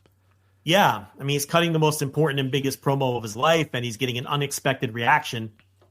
And I thought he handled it not only super well, but I thought he to me, I saw signs that he could be an effective heel. Yeah. Oh, yeah. So, no, I think because he's not as believable as a babyface for me. And we've seen it. I mean, I think a lot of people have seen it with Mike Bailey as a babyface, and that's kind of all he's ever been. And I forget who pitched this. Somebody did one time on Twitter or something like that, I think. And it made the rounds. And I read it one time and I was like, oh my God, yes, that's perfect. Like Mike Bailey I think he was a little bit more, whoever pitched this was a little bit more like, wasn't very subtle at all with it. It was like, oh, he should just be like this Cobra Kai douchebag, like karate guy. And I think maybe he doesn't have to be that, over the top with it. But I think Mike Bailey is this like strip mall karate guy that you're like, this fucking geek. Like this guy thinks this guy is not what he says he is. Like he's not, he pretends to be this, martial arts master. He doesn't know shit. Like I think that kind of works for Mike Bailey a little bit. I think that has some legs to it, more so than me trying to believe that this guy has these great kicks and is a great martial artist and stuff. Like I've never really believed that with Mike Bailey. I like Mike Bailey. I really do. But you see one Mike Bailey match, you've seen them all. You see one good Mike Bailey match, you've seen every good Mike Bailey match. I'm ready for something a little different with him. And now I know he's new to a whole different audience of people, but like you said, pretty instantly they kind of rejected him. They kind of were like, who the fuck's this guy? So I think that similar to Ricochet, I think he could really build himself up by having a little bit of a heel run and work himself that way, work himself up that way. I think would probably be the way to go. So I don't know. Maybe they play into that here. Or they have no, like you said, maybe there's no ambition at all. And they're just having him here to take a fall because they didn't want Ricochet to lose. So, but you're right that Ricochet, I think this match has to be good. And I think that the key in my mind has to be Ricochet. Has to go a little less on the shtick He's got some. He's good. He's gotten good. He's gotten very good at his character work and all that sort of stuff. But this match needs to be very good. So I think he needs to go a little less on the shtick and a little bit more on trying to go out there and have a great match. But he's in there with two great workers. So yeah, I don't think Omega is gonna go out there and not have a great match with these two guys. I'm not that concerned about it, but I think it needs to be a great match because there's a few here that probably won't be. Yeah. World Trios title match here. The Death Riders, Claudio, Pac, and Wheeler versus Rated, FTR, Cash Wheeler, Cope, and Dax Harwood. So we all know where this is going, or do we, Joe? Do we? We all think it's going to be the breakup. Do we? Where do you think it's going? No, well, on TV, they're making it seem like it's Cash and Dax are going to break up. Yeah. We know, I think, I've watched wrestling enough, I think, to know that they're going to lose this match, and then these guys are going to look like they're pissed at each other, and then they attack Cope. You know what I mean? And then, leading to the inevitable Christian return, Christian with Cope. You can do that whole nostalgia run for a little bit with those guys. I think that's clearly what we're going towards here. That all makes a ton of sense. But there's been so many times in AEW history where we think they're going to do that. And they zag a lot. They do zag. So, but it all makes sense. I honestly wouldn't have a problem with it. Death Riders have not had a good trios title run. There's so many other more interesting ways they can go with these belts. I feel like I've been saying that since they invented these belts. I mean, outside of the Young Bucks and the Death Triangle in their 7-match series, you know, what else have they ever done with these titles that has been interesting? You know, we had to suffer through the Bang Bang Gang holding both sets of titles. God. That was awful. The Death Rider run here hasn't been good. Yeah, I'm trying to go through all the champions in my head, and it's like, God, this has been a terrible. Pull it up. Pull it up. It's not great. The elite win. Obviously, the elite win. They become the inaugural champions. They're stripped a couple days later. Death Triangle win. Whatever happened there. Yeah, whatever happened there. It's all out. It says here the elite were stripped of the title after being suspended by AEW President Tony Khan following a legitimate backstage physical altercation with CM Punk and Ace Steel that occurred during the all-out post-event media scrum. Interesting. Okay. There you go. A little footnote in history there. So the Death Triangle win the titles. They beat the Best Friends. Then we go to the Best of 7 series with the elite and the Death Triangle. Now that rocked. That's clearly definitively the peak of this title. All right. Like early 2023. We're talking here late 2022, early 2023. The House of Black win it and keep it for 175 days. They were doing the TV matches with the spooky lighting. Oh, that's right. Yeah. Right. There were a couple good matches in there, but that was fine. It was fine. Little did we know that was actually about as good as it was going to get for a while. Because then the Acclaimed had those titles, Joe, for 238 days. Yeah. They won them at All In 2023 and then held them till the Dynasty 0 Hour in April of 2024. My fucking God. So last year, the Bullet Club / Bang Bang Gang got them. Yep. Then they were stripped of the titles by AEW Executive Vice President Christopher Daniels. Then the Patriarchy won them for 36 days. And then the Blackpool Comic Club Death Riders won them at All In. Yeah, and what a terrible title. It's not. I'm telling you, outside of the Elite versus the Lucha versus Death Triangle, it's been garbage. God, the Acclaimed had it for 238 days. What a waste. What a fucking waste. That Acclaimed Bullet Club Gold era was the worst. With so many guys on that roster. And we were screaming at the time, like Lucha, like a great Lucha title to put on. Like you have 3 luchadors, you just throw those titles on those guys. Yeah. Every single week they go out there and they jump around and flip around and have hot matches. Like, no, we have will they or won't they with the Guns, the Ass Boys, and Daddy Ass. It's like, fuck off for like a year. Yeah. Go away. Yeah, it's you have the Ops right there. That would be really cool champions. It feels like during every era of this title, there have been all these other cooler options that they never go with. And it's arguably been the worst title in company history, all told. I mean, I think so. What title has been worse than this one? Historically. Every other title has had a nice little... I mean, people don't like the Continental title.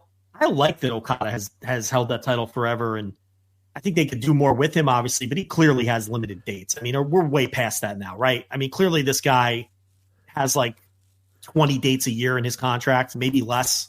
When I get a good Okada match, I'm like, hey, cool, we got a good Okada match, but I have zero expectations anymore about the guy, to be honest. Like, you know what I mean? Like the idea of that title. Yeah. I know a lot of people don't. I like the idea of that title. I like the idea, but it's getting to a point where I don't know if it's ever going to be as relevant or as important as you think it is. You think that it has a lot of reverence, and I agree it should have a lot of reverence. I do. I just don't know if it ever will have the amount of reverence you think it should. I think it's the only other title in the company that you could argue has been worse than the Trios title. Yeah. I mean, I guess you could go to... Because all the other titles at least have had their moments. The tag team titles. Right, of course, yeah.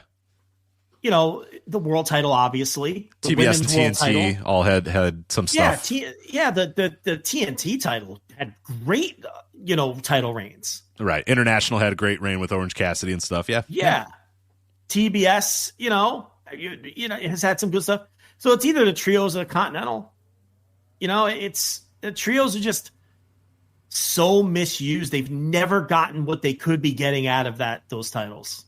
They don't have to be on.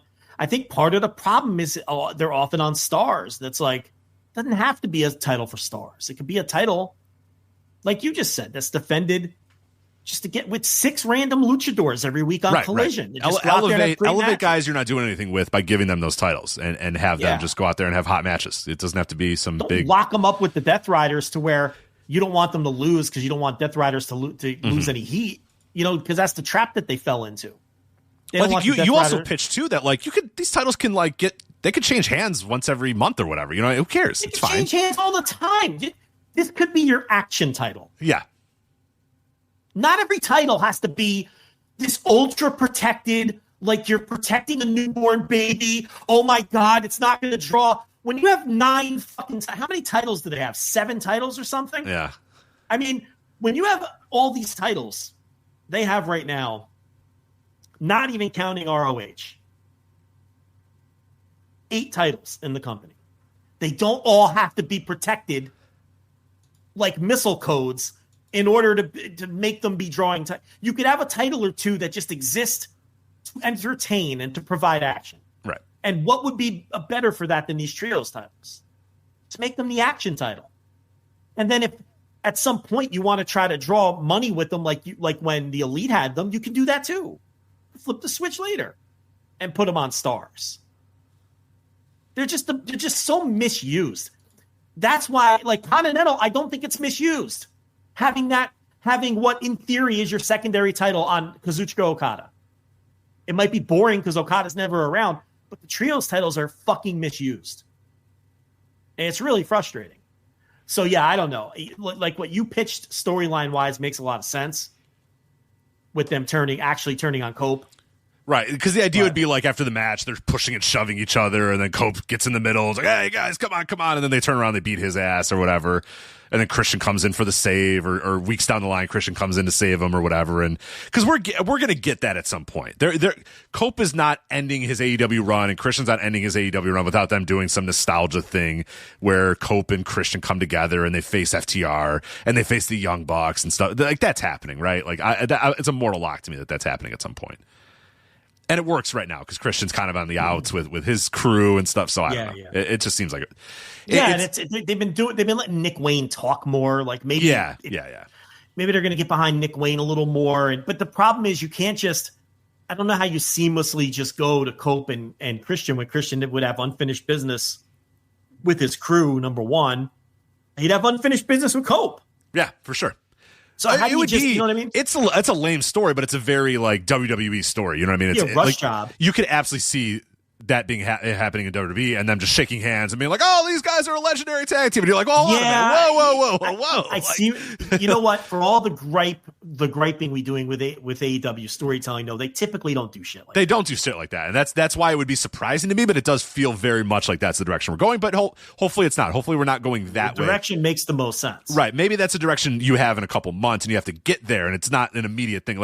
You can't have Christian slide into the ring here, help Cope, and then shake his hand and raise his hand and go, oh my God, they're back. You know what I mean? Maybe it can be a little bit more, like you said, Will they fuck? It's going to be a little bit of Christian maybe coming in from time to time and easing in a little bit, and Cobb easing, down a little bit that way. Like, maybe, I don't know, but I feel like that's too obvious of what's happening here. FTR is not breaking up. I don't think that's what's going to happen here. I think they're going to turn on Cobb, and now what happens after that, who the hell knows? But they're not winning these titles. They're not winning these titles. I like them better as heels anyway. Yeah. Oh yeah. FTR. Yeah. They're hateable. They're pretty good at being hateable. They're hard to root for. You know what I mean? They're hard to think that they're.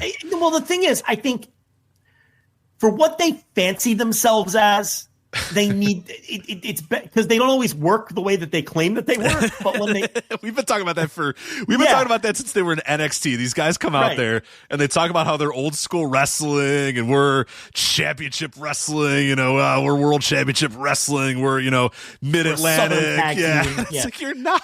Well, you're the Young Bucks who don't flip. Like you're. Yeah,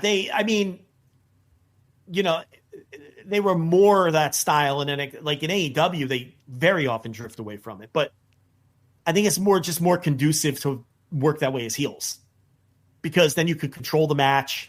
You know what I mean? It's just all that stuff works better as a heel. Right. You control the corner. You hit some stiff shots in the corner, whatever. Quick tags in and out. You could definitely do that. But yeah, more times than not. Build to all those classic Midnight Express finishes. Right. It's like so it's like I like them better as heels. But I agree. We'll see what happens with that. Can't say I'm looking forward to this one, but maybe you could sell me on it. AEW TNT title, no time limit, no disqualification, no run-ins, I think, are all the things that we're adding to this match. Daniel Garcia versus Adam Cole. Try to sell me on this one, Joe, please.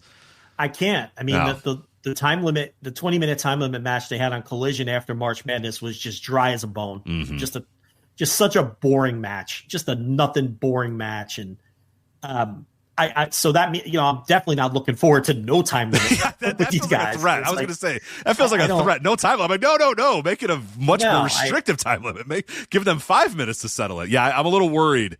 That they went to 20 and they said, you know what? We got to go no time limit. I'm like, no, I don't know about that. I don't think we need more than 20 minutes of this, but I guess we're getting it. I mean, you re-sign Daniel Garcia when it's very dicey whether he was going to stay or go. I mean, him going to WWE, there was a real possibility. At least that's what people thought. I mean, who knows? Maybe he was leveraging and he knew he wanted to stay all along. But the point is, AEW thought it was a real possibility, which is why they preemptively wrote him off, right? The MJF stuff.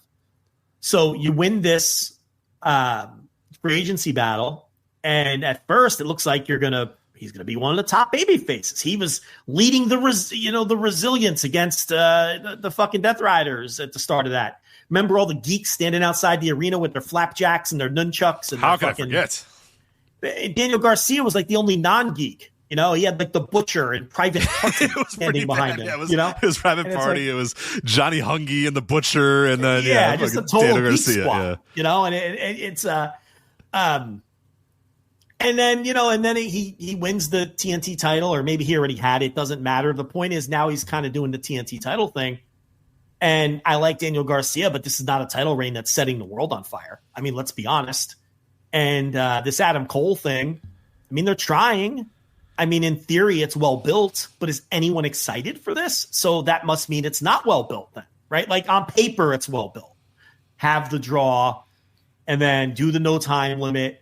And you have Menard saying, fuck this guy. He had his chance. Like, hey, fuck this guy. Fuck this guy. Fuck this guy. Like, he had his chances. You have to face him. And it's like, so he's got him in his ear, and Cole has his boys, and it's like, but Garcia's a babyface. So he's like, no, I'll give this guy another shot, but the problem is, I don't think it has anyone excited. So it's one of these things that on paper feels like it's good storytelling, but, man, I have to tell you, I think it's my least anticipated match on the show, with the exception of Tony Storm and Megan Bayne. Absolutely. Okay. All right. So I was hoping you were going to sell me on it. You anti-sold me on it, and you got exactly where I'm at. Where when I saw no time limit, I was like, oh no, no, we don't need that. Because why would you do a no time limit because the story is, Joe, like you said, the story in a vacuum is these two men went to a time limit draw, 20 minutes. 20 minutes is not enough time for these men. They need more.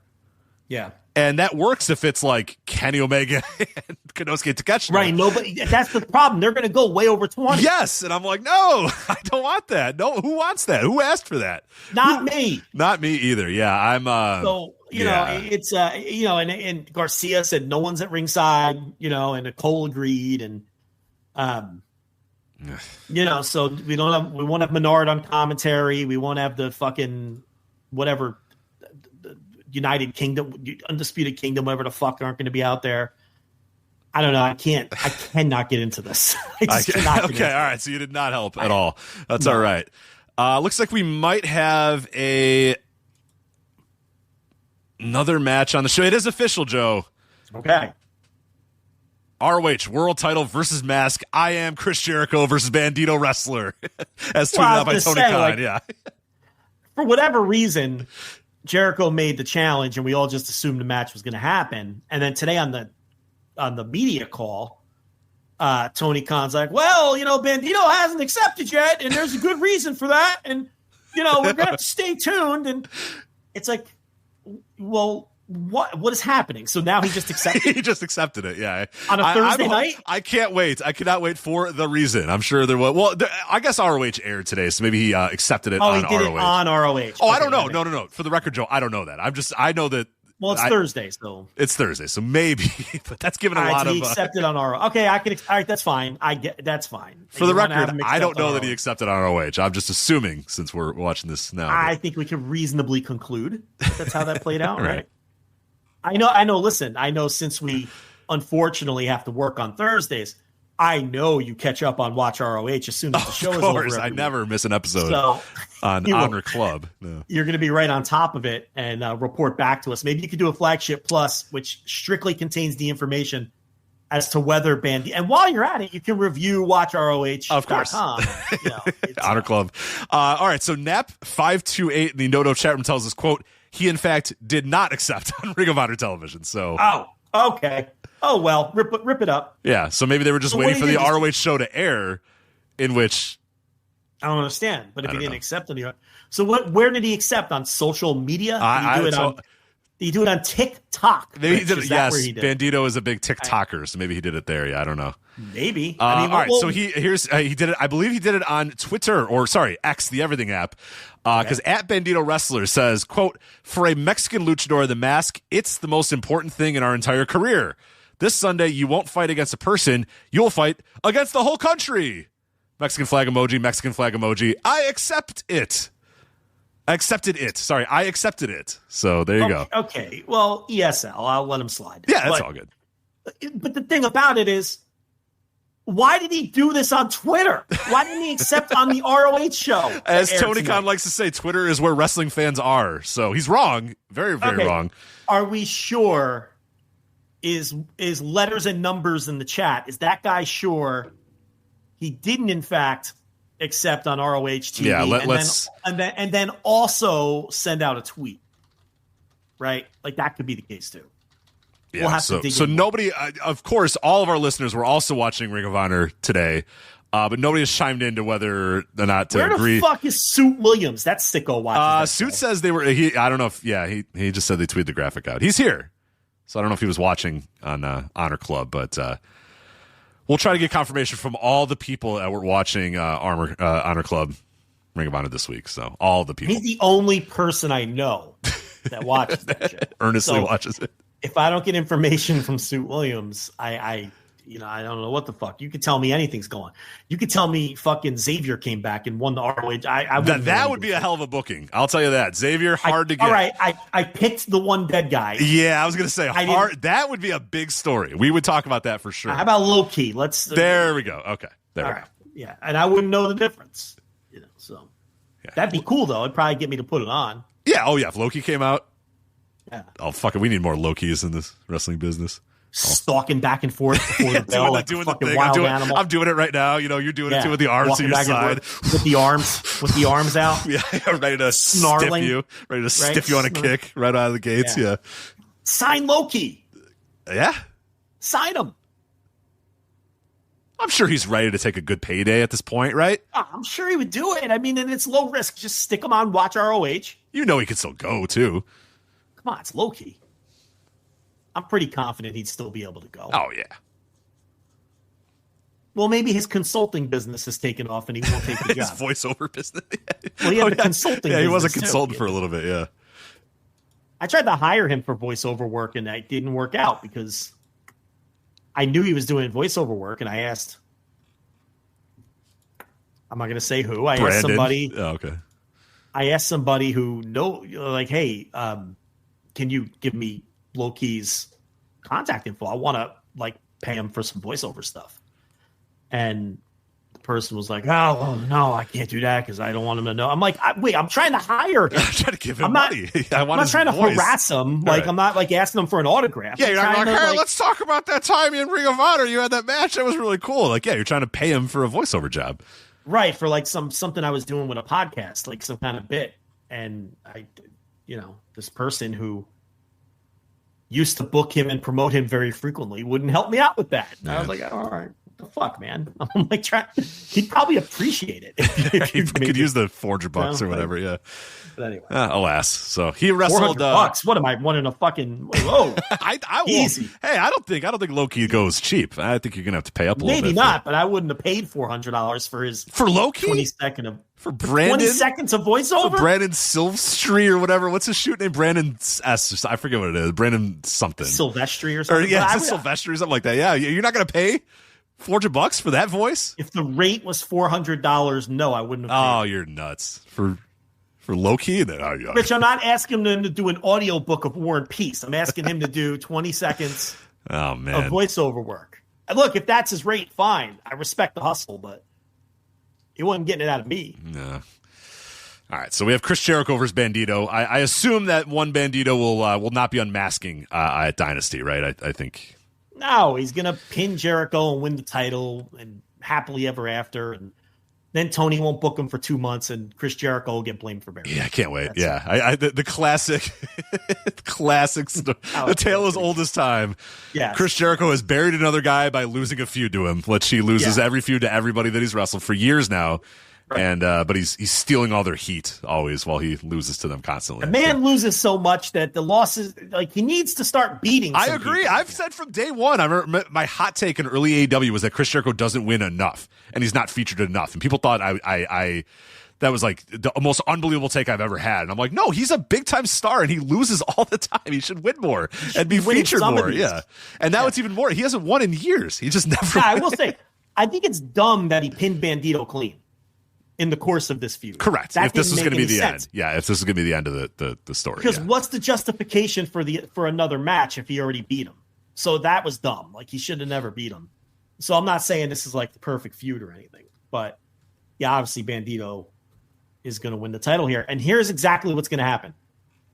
He's just going to wrestle on Watch ROH. You're not going to see him on Dynamite for weeks, if not months. And again, people are going to claim this Jericho Vortex stuff when it's like, is he the one booking him behind a fucking paywall? You know what I mean? It's right.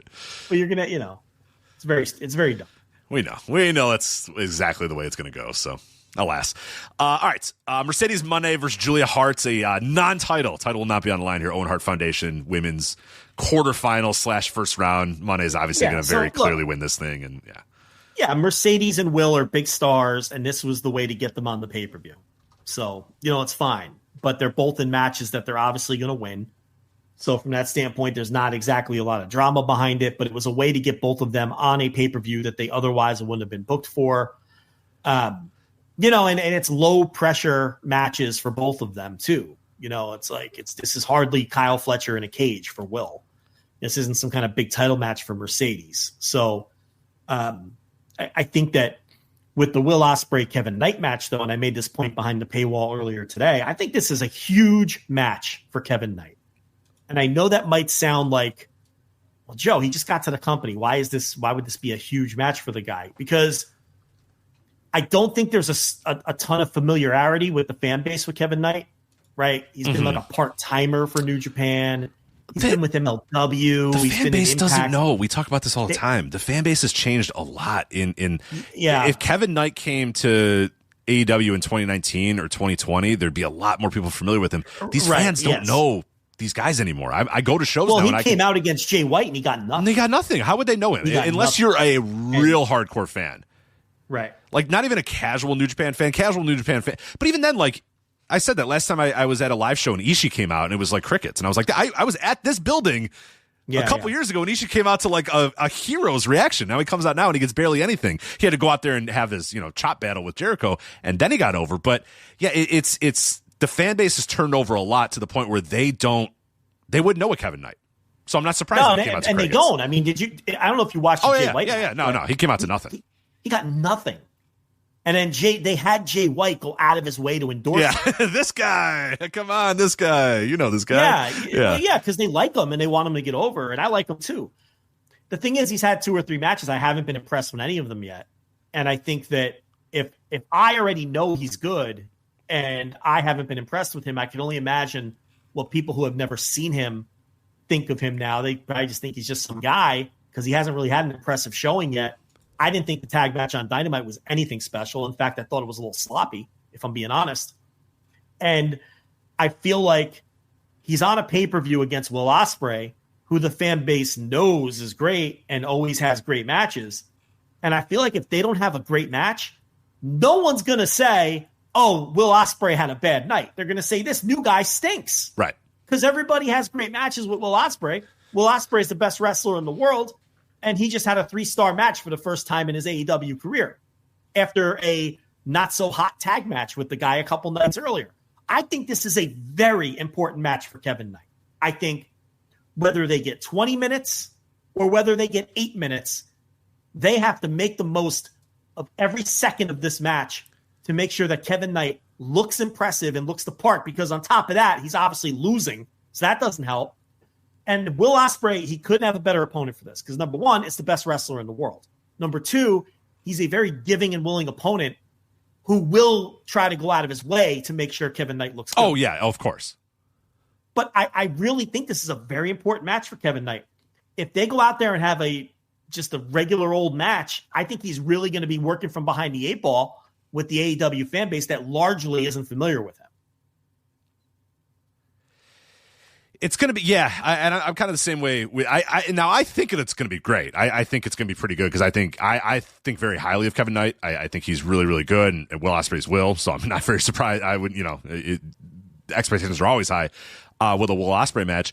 But yeah, I agree. I think a lot of it, the focus is going to be on, how much can Kevin Knight deliver? And I think he's improved a lot over the last couple of years. And I think over the last year or so, I've been really, really impressed with him. And yeah, it's a real big moment for him. He's never been in a bigger match. It's the biggest match he'll ever have in his entire career. And for Will, this is, one of his most unimportant matches he's had in AEW. But I don't, like you said, I don't think that you're going to get a lack of effort whatsoever from Will. That's just not in his nature. No, especially if Will likes him. Yeah, he's going to want to help the guy get over. So it's really just up to Kevin Knight, like you said, to really go out there and whatever he's got in the bag, get out there, go. Well, show what he has to do? He has to do that springboard dive to the outside where he gets like 30 feet, where it looks like he's like 30 feet in the air. And he's got to nail it. He has to do that spot. He hasn't done it yet, I don't think, in AEW. That's got to be in the playbook. He has to understand that this is the biggest match of his life. Of course, yeah. And it's really important. He hasn't had that breakthrough performance in AEW yet. Yeah, he's only had a couple of matches, but motherfucker, you're in there with Will Ospreay on a pay-per-view. I really think this is a super important match. Mm-hmm. Yeah, I'm very curious. Yeah, because he can really put himself on the map here. Now he's not going to win. Obviously, Will Ospreay is going to win and move on. But yeah, it's a really important match. That's why it's even more important to have a great performance. Right. To come out of that match with people thinking about you in any way, shape, or form is going to be important. And remember, this was handed to him on a platter because Jay White got hurt. Right. So it's also taking advantage and leveraging an opportunity. And I hope he sees it. He sees it that way. And then Hurt Syndicate. Lashley and Shelton versus the Learning Tree, Big Bill and Brian Keith. I think we all can probably assume that Brian Keith is the one taking the fall here. I don't think the Hurt Syndicate is losing this. So yet another match where I don't think the result is in any doubt. And I don't know. It's all about kind of Big Bill getting him over a little bit further as they continue to kind of move him up the ladder. And eventually when this Learning Tree all dissolves, the idea I'm assuming is going to be Jericho and Big Bill having a little mini feud or whatever. And I don't know. I mean, what I want out of this match is I want the Hurt Syndicate to look a little bit more confident than they did in there with the Outrunners. Now, this match should look different than the Outrunners match should have looked. It's going to be a little bit more back and forth. Like that's that Outrunners match should have been over in a minute with the Hurt Syndicate just destroying them. This match should look a little bit more like that Outrunners match or whatever, where the Hurt Syndicate are in some control, but I do think that Big Bill and Brian Keith should get a good amount of offense in there as well, particularly Big Bill. But yeah, ultimately the Hurt Syndicate should be able to put these guys away in convincing fashion, I think. Yeah, I think that I was told this was being announced tonight, and I don't know. I'm looking and I don't see it, but either way, it either has been announced already or will be announced any second now. But I have a pretty interesting WrestleMania weekend match for you. So it looks like, yeah, it's going to be announced. If it hasn't been announced, it's going to be announced sometime tonight. How about Brian Keith versus Luke Jacobs? How's that sound? Oh, that sounds good. Is that on on the New Texas show? Because I did see that New Texas just announced Brian Keith is going to be wrestling. Okay, that makes that a show that I'm going to definitely make sure I go to. I was already going to try to go to that show, but now that locks it in for sure. So I did see that New Texas did announce Brian Keith. But yeah, if they got Luke Jacobs and Brian Keith, that's a good one. Yeah. So will be announced tonight if it hasn't been already, but keep it in the no dopes for now. There it is. Keep it in the no dopes. That's a good one. Yeah, that's a good one. That'll work. That'll work for me. That sounds awesome. So yeah, that's it. We don't have any 0 hours. Yeah, no 0 hours yet. No, we'll get those on Collision. What do you think of the theory that MJF may be reforming the Dynasty to go up against the Hurt Syndicate, since Lashley and Shelton don't seem to be on the same page as MVP here with letting him into their little group? The Dynasty. So Hammerstone's available. I was going to say Hammerstone. Richard Holiday, is he still around? Richard Holiday is perpetually available. As Rich Critch, as a renegade. I am a renegade. Yeah, I'm in. You know, what do you think? You talk about people don't know who Kevin Knight is. Imagine, Excalibur, you're like, oh, that's the Dynasty. That's the Dynasty. Tony Schiavone. What a dynamite moment, the Dynasty. Well, he would know, actually. I think, was Schiavone still doing MLW when the Dynasty was formed? Now, he wouldn't remember that. He'd have no fucking idea. He would have no recollection. I believe he was commentating when the Dynasty was in their peak. Yeah. So if anybody should know MLW lore, it should be Tony Schiavone, but he absolutely 0% chance remembers the Dynasty at all. But okay, Hammerstone, Holiday, and MJF. Was there any other tag-alongs or? Well, later on, late stage Dynasty was Gino Medina. I don't know if you're going to dig him out of whatever hole he's in, though. Who was the babe they had? They had a babe, right? I don't think they had a babe. I thought they did. They have a babe? I don't think they had a babe. I thought they had a babe, but let me double check. Wasn't it just a toot? Was it a toot? No. But I guess they could fill her in. She could. I thought they had a valet of some sort, but maybe they didn't. It might have been. It might have been. Oh, shit! It might have been Aria Blake. Do you remember Aria Blake? Yes. Yeah, Aria Blake. I just looked it up. Yes, I remember they had a woman for a while. It wasn't long. It was late stage Dynasty for sure. No, they won't be bringing her. You don't think Aria Blake's getting the? Okay, all right. He's raising those kids with TJP. They're married and they got. Oh, kids that's right. All right. I don't get the sense that she's a full time. I could be wrong. I just don't think. When's the last time you've seen her? You're right. I forget she's Aria Perkins. You're right. Good for her. Yeah. So, no, I wouldn't expect to see Aria Blake or Gino Medina, but you expect Richard Holiday. I expect Hammerstone. I don't know if I'm there's calling chatter of this. I don't know. I'm asking you what you think. Yeah. I am nothing if not a renegade. By the way, we forgot that Battle Riot's this weekend too. I don't know if we're going to preview it on this show. We'll definitely review it next week. But I can sing a little song. Yeah, I'm into it. Can't wait. How would you even try to explain that on AEW television? MJF will find a way. He loves Holiday. I think he's that's trying his boy. to find a way. That's his boy. Yeah. Trying to get him in for a while. Look, I think Hammerstone would look good on TV. Yeah. No, I'd hire Hammerstone tomorrow for sure. You don't push him, but he loses every big match he's in. He's like Brian Cage. I think I need someone better than Holiday. I don't know. You're not selling me on Holiday being a part of this team. Excuse me, he's the most marketable man. Yeah. We've never bought that. But no, like so I could see like Hammerstone running out and beating up like Bobby Lashley and Shelton, but I need another guy. I can't buy Richard Holiday coming out there and getting one over on Bobby Lashley. I need someone with a little more beef. You know what I mean? I need someone a little stronger. I don't know who that is, but Holiday can come along for the ride, but I think we need one more guy. Yeah, you can do a different version of the Dynasty with those guys and then someone who's not being used right now in AEW. I need like a Nick, who's the big fucking he's not there anymore. Big beefy, Camarado? Yeah, Camarado. I need a guy like that. He get cut? I don't know if he's employed either. He like kept having like massive injuries. He never wrestled, but then would continue to have like he'd be out, and then he'd be like, "Oh, I'm so sorry. I need to get like hip replacement surgery. I'll be out." And I'm like, "What the fuck happened? You've been out for 3 years and you're out again? Like, what the fuck?" So yeah, I don't know what's going on. I'll pitch someone for you who's not being used right now. How about the Judge and Duca? Oh, I like that. Or Wardlow. Wardlow's a good option too. I don't know if I like Wardlow and MJF. Yeah, well, fuck. Wardlow's a chump, so I don't know. You just tell him. I don't even know if I like Wardlow, period. No, I mean, I don't like Wardlow. I'm just trying to think of big guys for the record. I think I'd let the clock tick out on that one, if I'm being honest. Yeah, I think so. Okay, so you want the Judge. You want NJ and Duca to come out, or EJ or whatever. But is he redundant with Hammerstone? No, there's no redundancy there. You're just trying to get beef boys. You're just trying to get big guys. Because these are guys doing MJF's bidding for him. So you just need redundant big guys.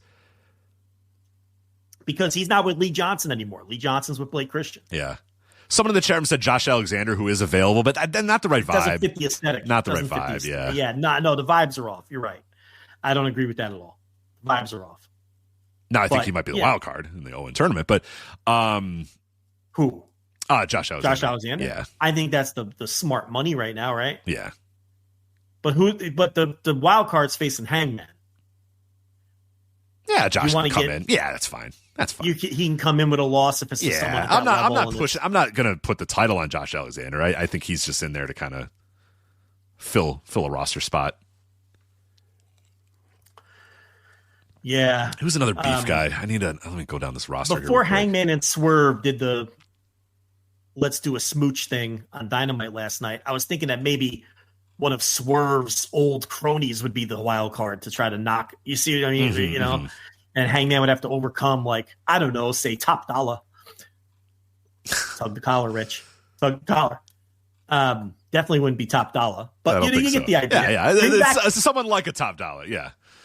Bring back Tattoo Face. Whatever happened to that guy? Bring back the Tattoo Face guy. You want Trench back? Yeah, the ex-baseball player with the tattoos on his face. Yeah. What's Trench doing these days? Because he's not going back to the minors. Probably. Yeah, probably. Yeah.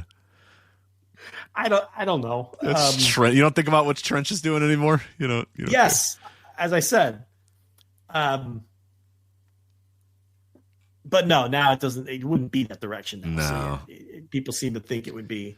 I'm having trouble finding another guy. I think we need they got a million people they're not using. I mean, no, I'm trying to think of a big guy. I'm trying to think to fill out the dynasty.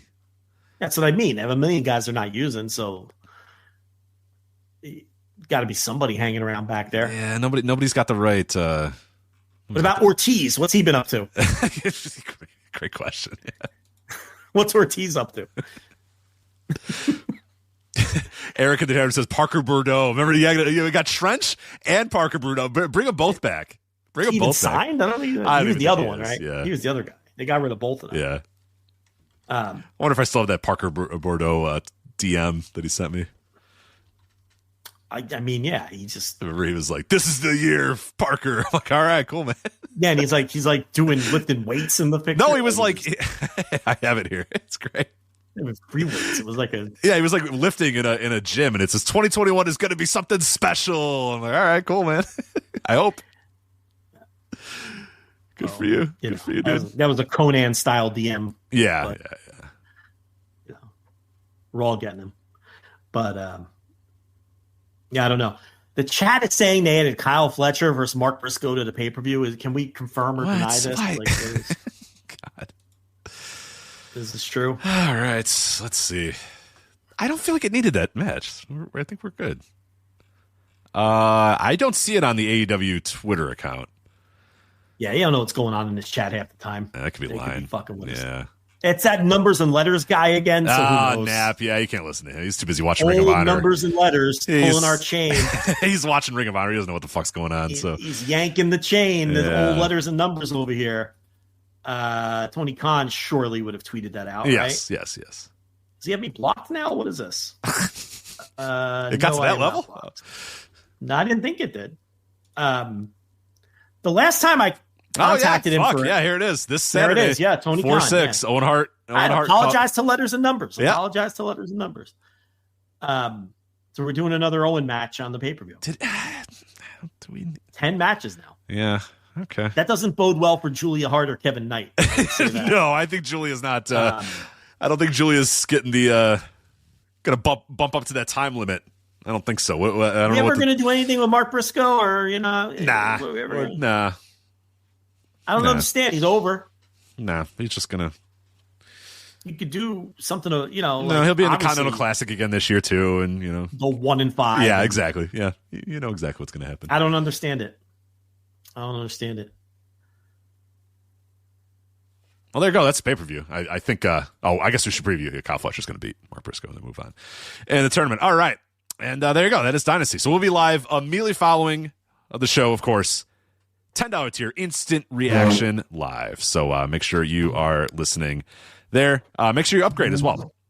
$10 tier. If you're on the $5 tier, you're on our $1 trial tier, whatever. We always tell people, do not wait for the day of the show. Do not wait till after the show. We always get this. We go live, and then we get a bunch of people to jump in and say, what did I miss? What did I miss? What did I miss? Don't miss anything. Be ready. Upgrade to that $10 tier as soon as possible. FlagshipPatreon.com and be ready to go. When we go live on Sunday, immediately following the show, you'll be ready to go. And, hey, you'll be able to enjoy a couple extra days of all the bonus content we have over there at FlagshipPatreon.com as well. But, yeah, we'll be live. AEW Dynasty, instant reaction live, immediately following the show on Sunday. So, all right.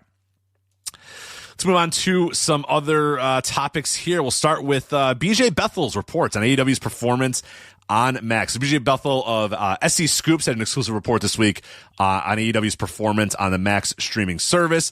He also appeared right here on the Voice Wrestling Podcast Network as well. He appeared on the Good, the Bad, and the Hungy AEW podcast this week to kind of clarify some additional parts of his report. So if you want, definitely highly recommend that interview that Fred and Tyler did with BJ Bethel. But here's some highlights from that, and then we'll discuss it here in a bit. So this is, again, it can be read at SCScoops.com.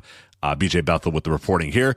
Quote, according to sources, the show, Dynamite, is averaging around 60 million minutes watched per show, with a deviation of plus minus 10 to 20%, depending on the episode and the competition. These are all, of course, on Max. The minutes watched averages to about 500,000 viewers per episode, live plus one, meaning it takes into account viewers who watched live on the app and for 24 hours afterwards. Sources said AEW has regularly outperformed some Major League Hockey games on the app. He also reported that NBA games on Max, or got this from a source, that NBA games on Max average around 1.7 to 2 million viewers, depending on matchups and competition. So, again, the big highlights there.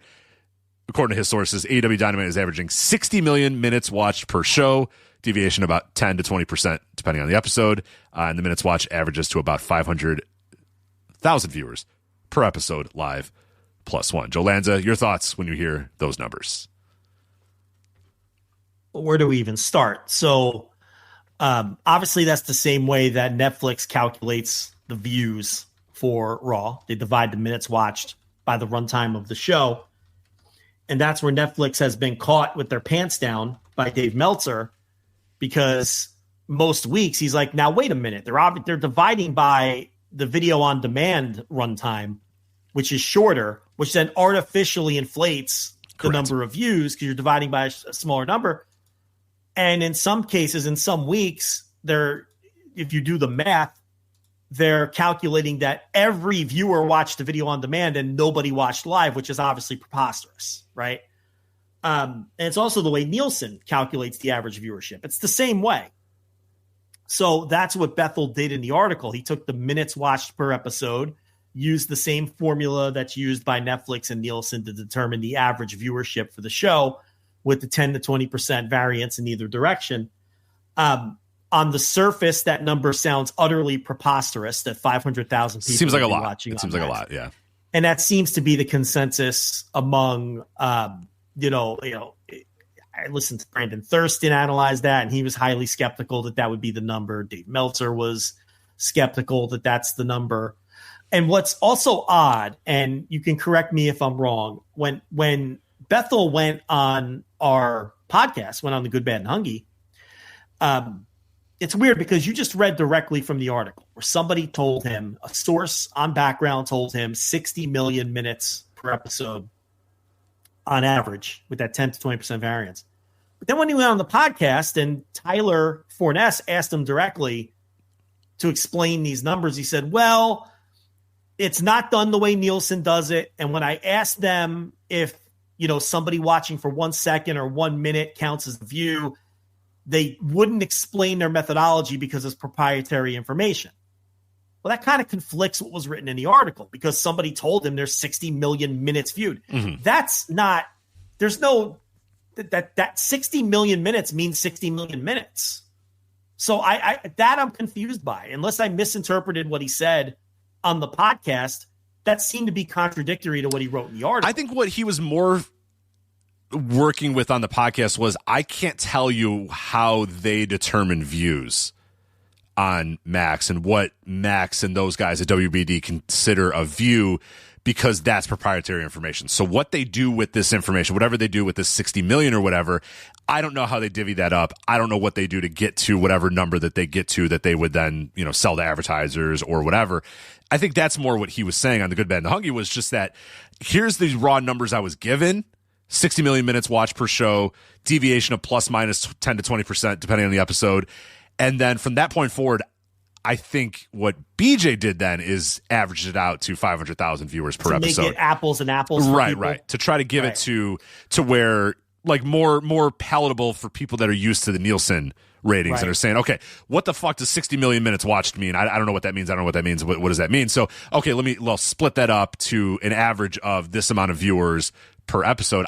If I interpret it again correctly, that's where I think that part he kind of did on his own. I think the source gave him 60 million, 10 to 20% deviation, and then BJ himself then decided, okay, well, now what I'm going to do is I'm going to do what Netflix does with their things, and I'll split this thing up a little bit and go in that direction. That's how I interpret it. So people who understand ratings, it's a more, like you said, a more palatable number to understand. Correct.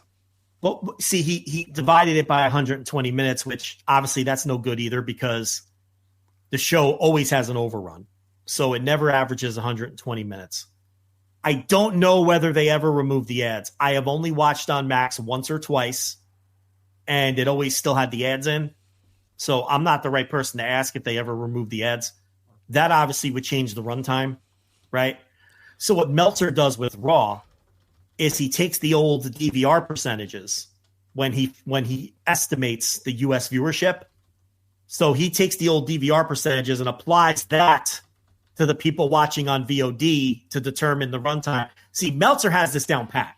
Say whatever you want about Dave. When it comes to ratings, you ain't fucking with that. No, he's the man. Yeah, he's got it. And he's going to have, you know what I mean? So, again, I don't know if Max ever removes the commercials, but just dividing it by 120, I understand what he's doing. He's making it's quick and dirty is basically what he did there. But it isn't entirely accurate. It would be less than 500,000 because the runtime is never 120 minutes. It's always longer than 120 minutes. But still, there's a lot of reasons to be skeptical of either way you want to phrase it, the 500,000 average viewers or the 60 million minutes that they average watched per show. Again, specifying live +1. So you can't say, oh, well, maybe that accounts for the plus. It's not +7, it's +1. So I'm highly dubious of it for a number of reasons that I guess we can get into. Number one, that would mean that accounting for the 10 to 20% variance, right? There would be some weeks that Dynamite had more viewers than Raw. I simply cannot buy that. I can't buy it, Rich. I have a real tough time with that too. I because do. Yeah, there'd be weeks where if on the higher end of the 20% variance, all right, now you're talking 600,000 viewers, right? That's easy math. Also, just in America too. For the record, this is just Dynamite in America. This is U.S. Yeah, this is U.S.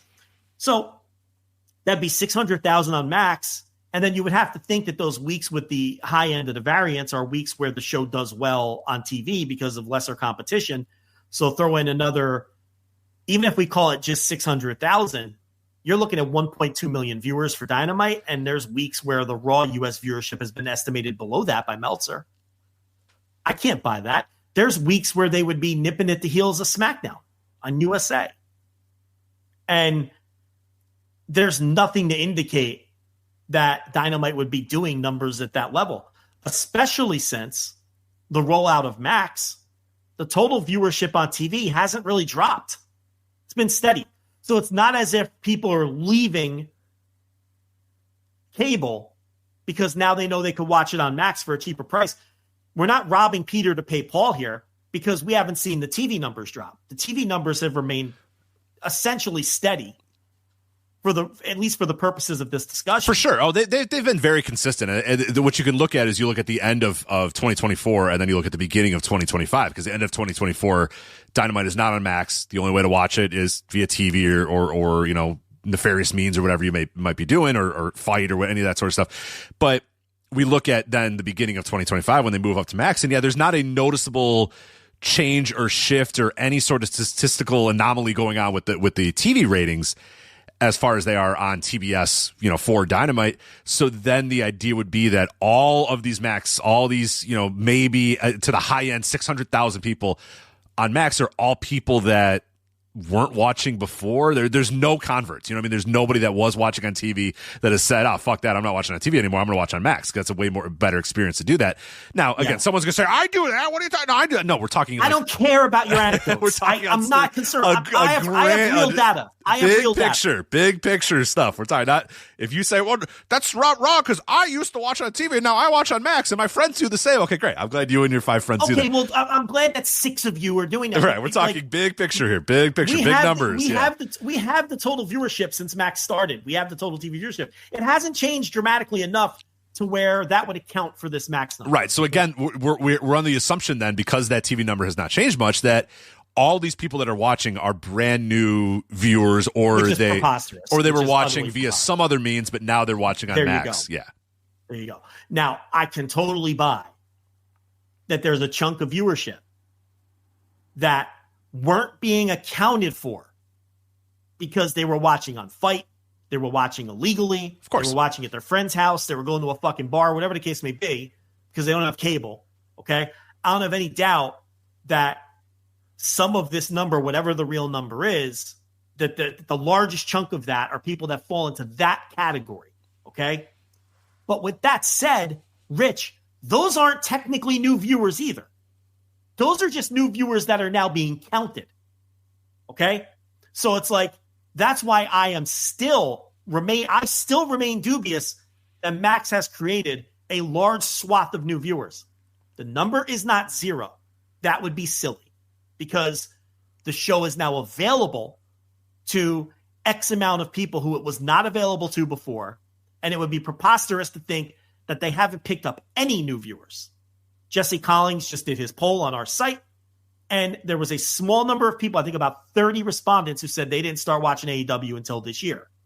And again, that's a tiny percentage, but there is probably a tiny percentage of people who have just started to follow and watch AEW because it's on Max. I don't think it's a significant number. No, that's not a significant number. And Jesse's poll kind of supports that, even though it's a small sample size of 800 or 900. That kind of supports that too. It's the only data we have. But whatever the real number of people watching on Max is, I think the largest chunk of those people are people who were already watching the show. They were watching via some means. They were watching via some means, and now they're being counted for sure. And do you know how I know that? Because attendance hasn't gone up since they've gone on Max. The one pay-per-view they had didn't do any kind of outlandish outlier number. This pay-per-view did between 130 and 140. AEW pay-per-views have done between 130 and 140 before. That's not like it's not like the pay-per-view did 210,000 buys out of nowhere, like CM Punk debut numbers. That's not what happened here. It did 135,000 buys. That's a good, strong number. We all thought it would do a good, strong number because it was a good, strong pay-per-view. It didn't just do some outlier number that makes you think, oh, wait a minute, how did that happen? Okay? if this pay-per-view would have done 250,000 buys. Right. Then we could say, well, hold on a minute. Something changed with this business. Yeah. What happened here? And then a week later, BJ Bethel tells us 500,000 people are watching on Max. Then we're going to go, oh, shit, that makes sense now. Because look at what happened to pay-per-view. But they're still drawing 4,000 people attendance-wise. And again, attendance hasn't increased in any meaningful way. It's still the same amount of people buying tickets. Right.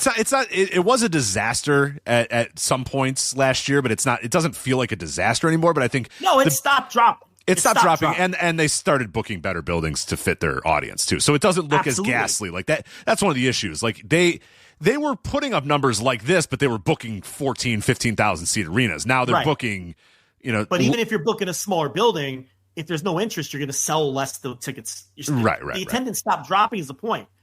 And my point is, if there were 500,000 new viewers of this show watching on Max, attendance would go up and pay-per-view would go up.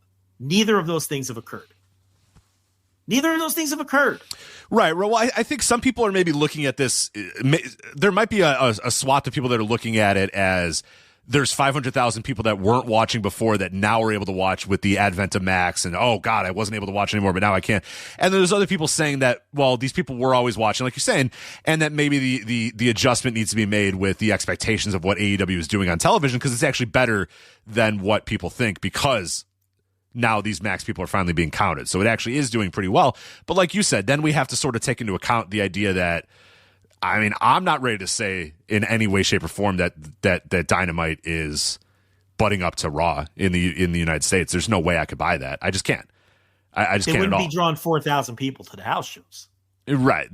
I have trouble with that because, and we talked about this in our Discord a little bit, is then you sort of have to temper expectations about a few other things as well. If you're saying, okay, well, if they're actually, so we were under the assumption that there was 500,000, 600,000 people watching the show on a weekly basis because that's the numbers we were getting for TBS. And So now if we were to assume that, well, actually, all this time there was actually 1 million people watching, but half of them were watching via illegal means or fight or whatever, and now they're being counted, that kind of changes a lot of how we talk about their business because it's like, oh, shit.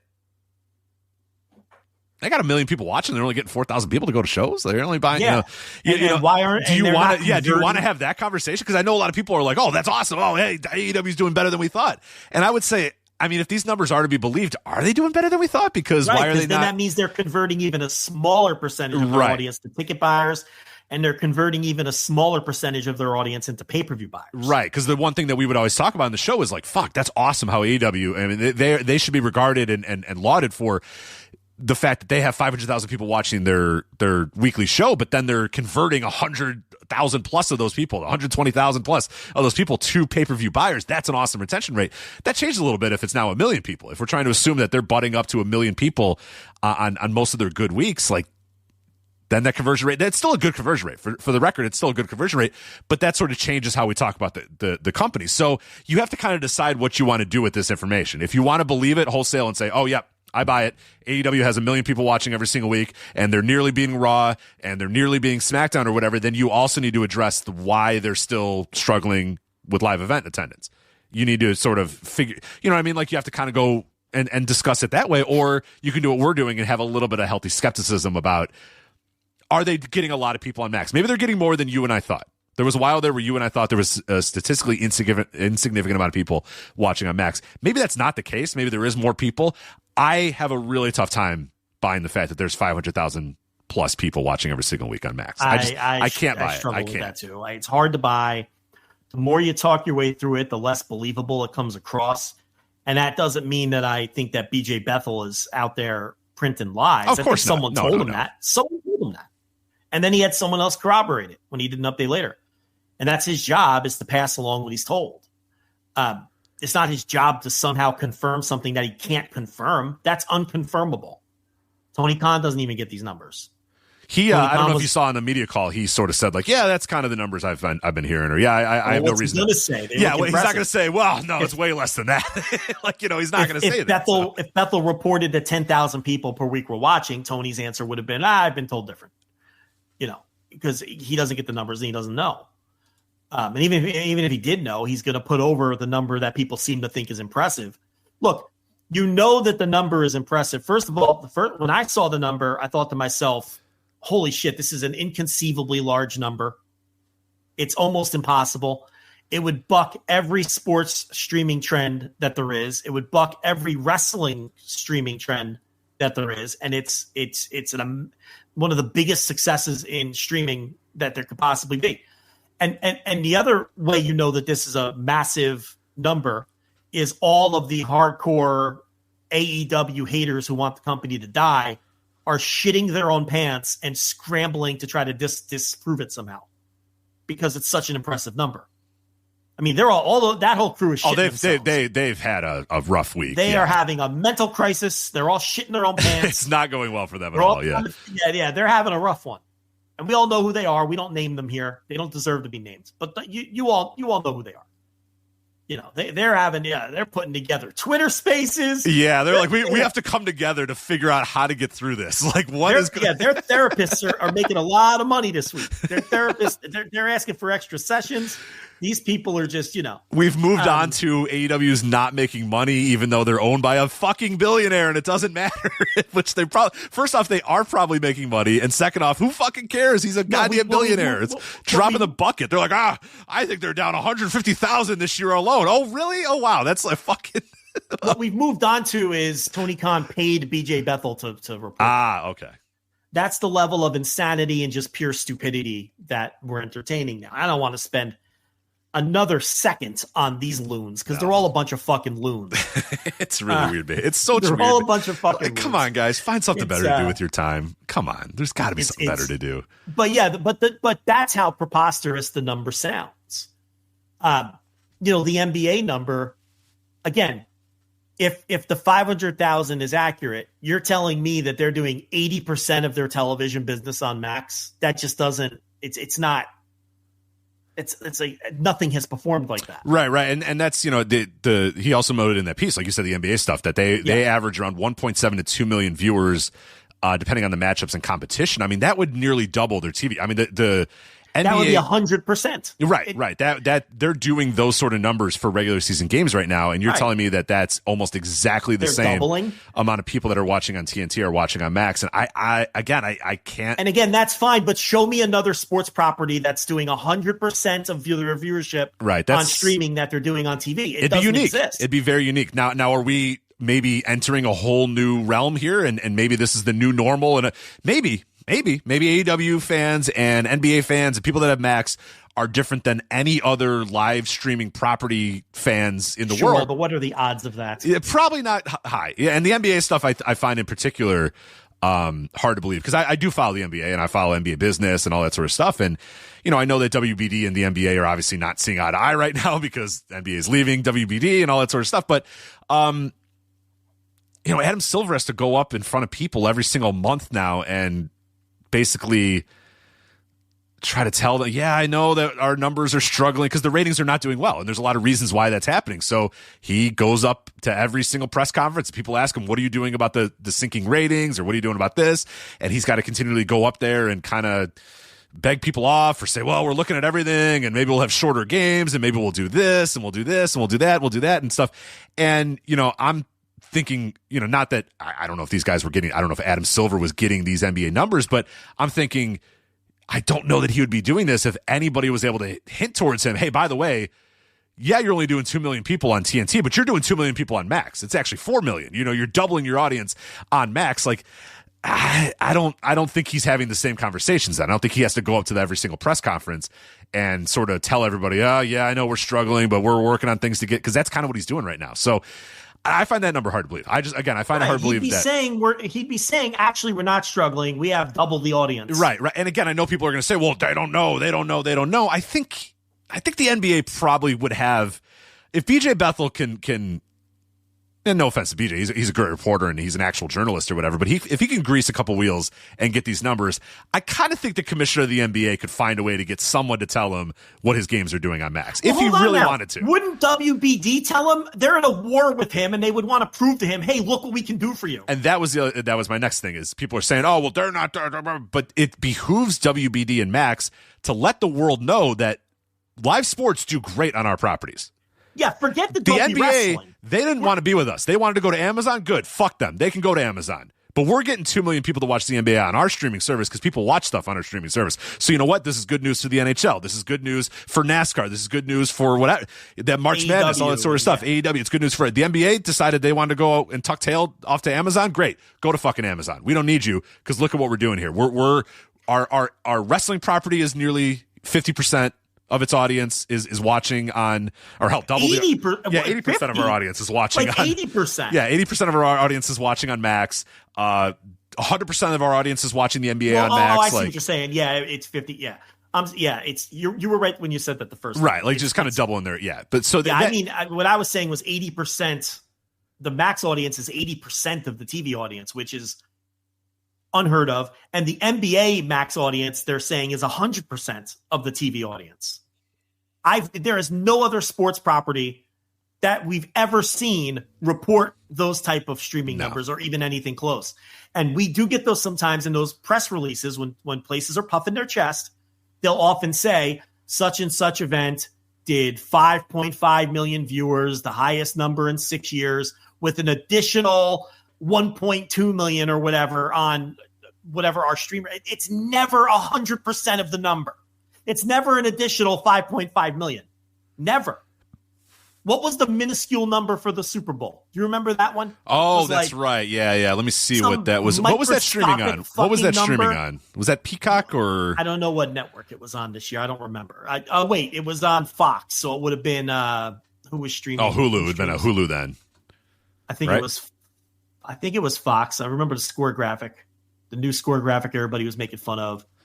Who called the game? Do you remember? Oh, Brady called the game. It was Fox. Brady called the game. So it was Super Bowl streaming. Yeah, I suppose that would have been on Hulu, but we'll see. I'll see if I can find the rating. Some microscopic percentage of the television audience. It's like, and yeah, maybe the Super Bowls is different. Maybe that's some kind of outlier. Maybe people make sure, hey, we're not going to fuck around with a sketchy stream. We want to watch this, so let's get our fucking rabbit ears out. I don't know, but all I'm saying is it was a minuscule fucking percent. It's never.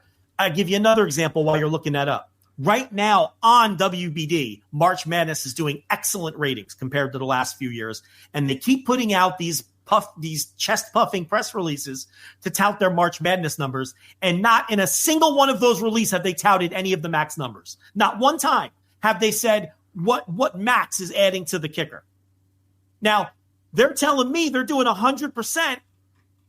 They're doubling the NBA audience. They think they're telling Bethel they're essentially doubling the AEW audience. If they were doubling the March Madness audience on Max, don't you think they'd put that in their little press release? Of course they would. Why would they keep that a secret? That's why I have trouble buying it. Because why would the NBA be doubled? And why would AEW be doubled? And March Madness wouldn't be? What makes March Madness any different than the NBA? Right. Okay, so you want the Super Bowl rating? Yeah. So 127.7 million people watched it in the U.S., the Super Bowl this year. On streaming, so this is according to Tubi First Party and Adobe Analytics, 14.5 million people watched it on streaming, including 13.6 million on Tubi. Out of the 127 million. Yeah. That's not 100%, Rich. It is not. I'm not a mathematician, and neither are you. But that's not 100%. So, and not even close, by the way. And that's kind of our point. That's about 11.3%. You're telling me Max is the only streamer that somehow magically gets 100% of the television audience behind their paywall? They would be screaming from the mountaintops about that. It would be such an extreme outlier that that's they would have solved it. They would have solved it. They would have figured out the thing right now, and it started last year, and it's going to keep going on this year, and it's going to keep getting, is these streamers are now saying, okay, we can no longer just continue to try to get subscriptions. The next frontier is live sports, live streaming, live. We can't quite figure it out. We can't get enough live people to watch. We can't sell enough ads because not enough live people are watching. If Max figured it out before everybody else did, they'd be screaming from the rooftops about that. Because Netflix wants to be that. Netflix wants to say, we got the NFL, we got WWE, we figured it out. They haven't. They haven't figured it out yet. Doing okay. They're doing okay. But Max would be screaming. And I know that WBD, David Zaslav's not the smartest guy and has had some issues. There's no way he would be able to fuck up There's no way everybody in WWE wouldn't be able to say, we have to let people know that we're pretty much getting, 2 million people watching NBA games on streaming every single week. That would be monumental for them. That Max figured it out. We got people to watch stuff on live on streaming. We figured it out. Look, I want anyone to show me an example of sports or wrestling where it's both on TV and on a streamer where the streamer viewership was 100% of the television viewership. Show me some other examples and maybe I can buy this number. That's why the number is impossible to buy. ESPN puts out PR statements with their ratings all the time that include the streaming. It's never anywhere close to the TV viewership. 10%, 5%. And you can't come back with, oh, well, nobody has ESPN. Well, ESPN Plus comes with Disney Bundle and Hulu. Plenty of people have ESPN Plus. Now, I see people saying, well, nobody has Tubi. It's the fucking Super Bowl. If your only way to watch the Super Bowl is to stream, you're going to figure out a way to watch it on Tubi.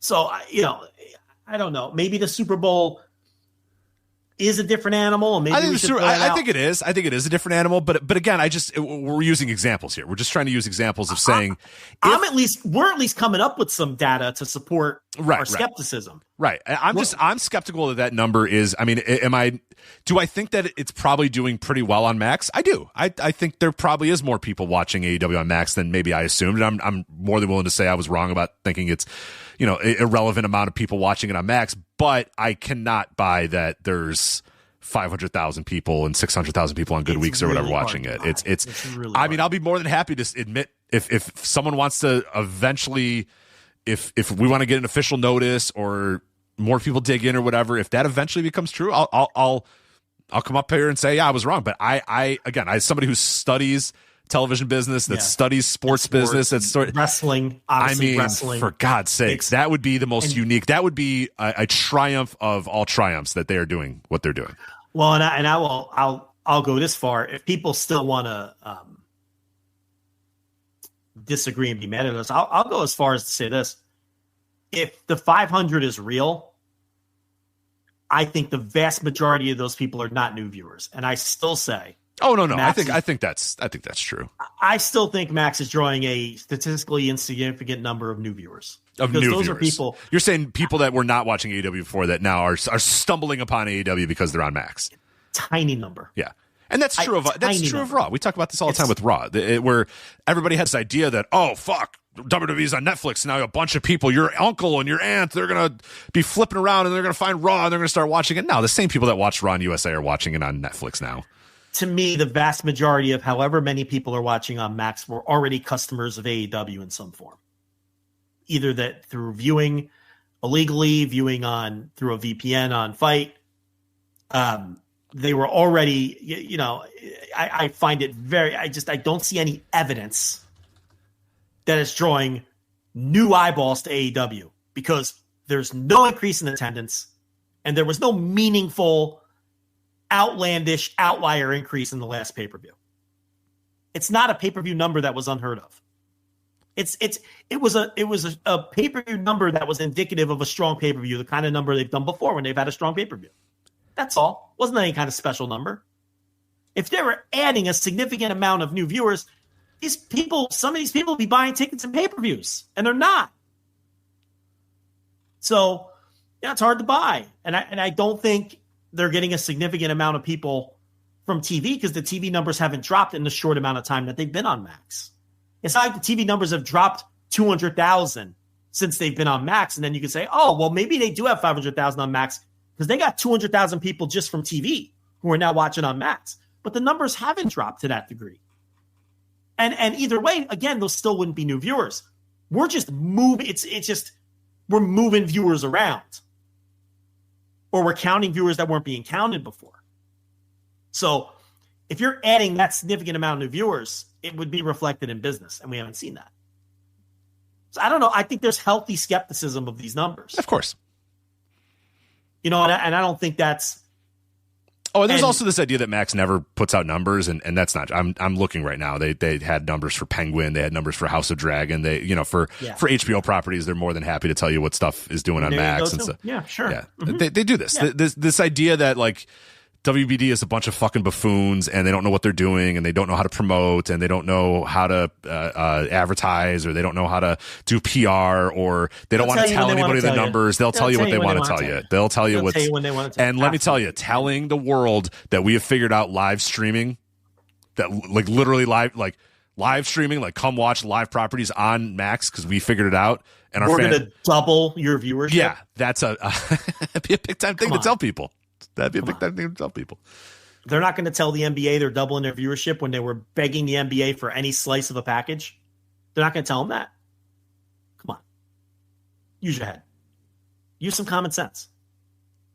So, yeah, I don't know. I remain very skeptical. The more you talk through it, the less likely the number seems to be legitimate.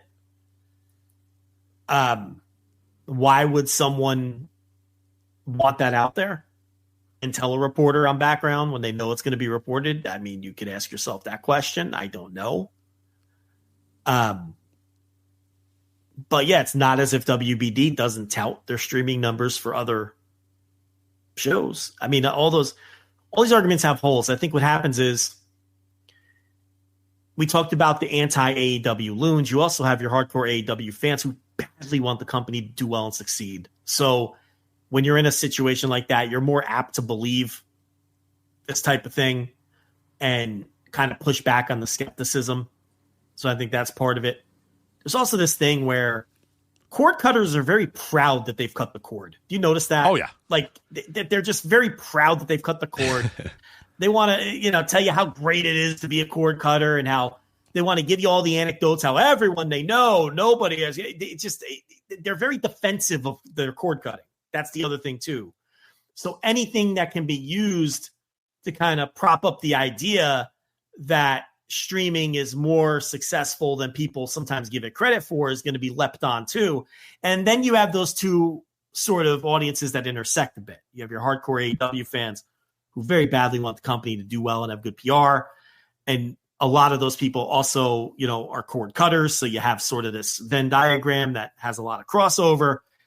And you get people who are very protective and very defensive of the idea of cord cutting and streaming. So I think that factors into, and plus the tribalistic, plus people want to counter all the loons we talked about earlier. So there's a lot of reason for people to want to believe that they're doing 600, 700,000 viewers some weeks and beating Monday Night Raw and SmackDown some weeks. And I'm sorry, I got to pump the brakes on that. I'm skeptical. I'm highly skeptical for all the reasons we laid out. And I don't know, I'm just using facts and data that we know. And to me, those outweigh personal anecdotes. So that's where I am with this. Yeah, I think what's good about this entire conversation is, and I think what's good about BJ doing this work and getting this out here and getting that number out there, and maybe not good for his mentions or his DMs, but good because I think now this skepticism will hopefully lead to, or this healthy skepticism, I should say, might lead to people actually trying to find that real number and maybe doing a little bit more digging and doing more investigating and doing what we're doing here, and hopefully Dave Meltzer's working on it, hopefully other people are working on it, and we might get closer to figuring out what this actual number may be, or we might get close to figuring out that BJ was around the money, and that's exactly what the number is. You know what I mean? The fact that we're having this conversation, we're getting intelligent about it, and not like some of these dopes or whatever, I think is good. And I think it's interesting because we kind of assumed that we were just going to shrug and just, we don't know. What's Max doing? We don't know. We'll never know. But it's nice that we're maybe finally going to get towards, I'm not saying we're going to get it. Maybe we're getting close to getting some sort of clarity with it, but we'll see. But it's an interesting thing to have out there, and I'm glad we had this discussion here on this show. But all right, so that's AEW's performance on Max. Let's move to anything else on that before we move on. Sorry.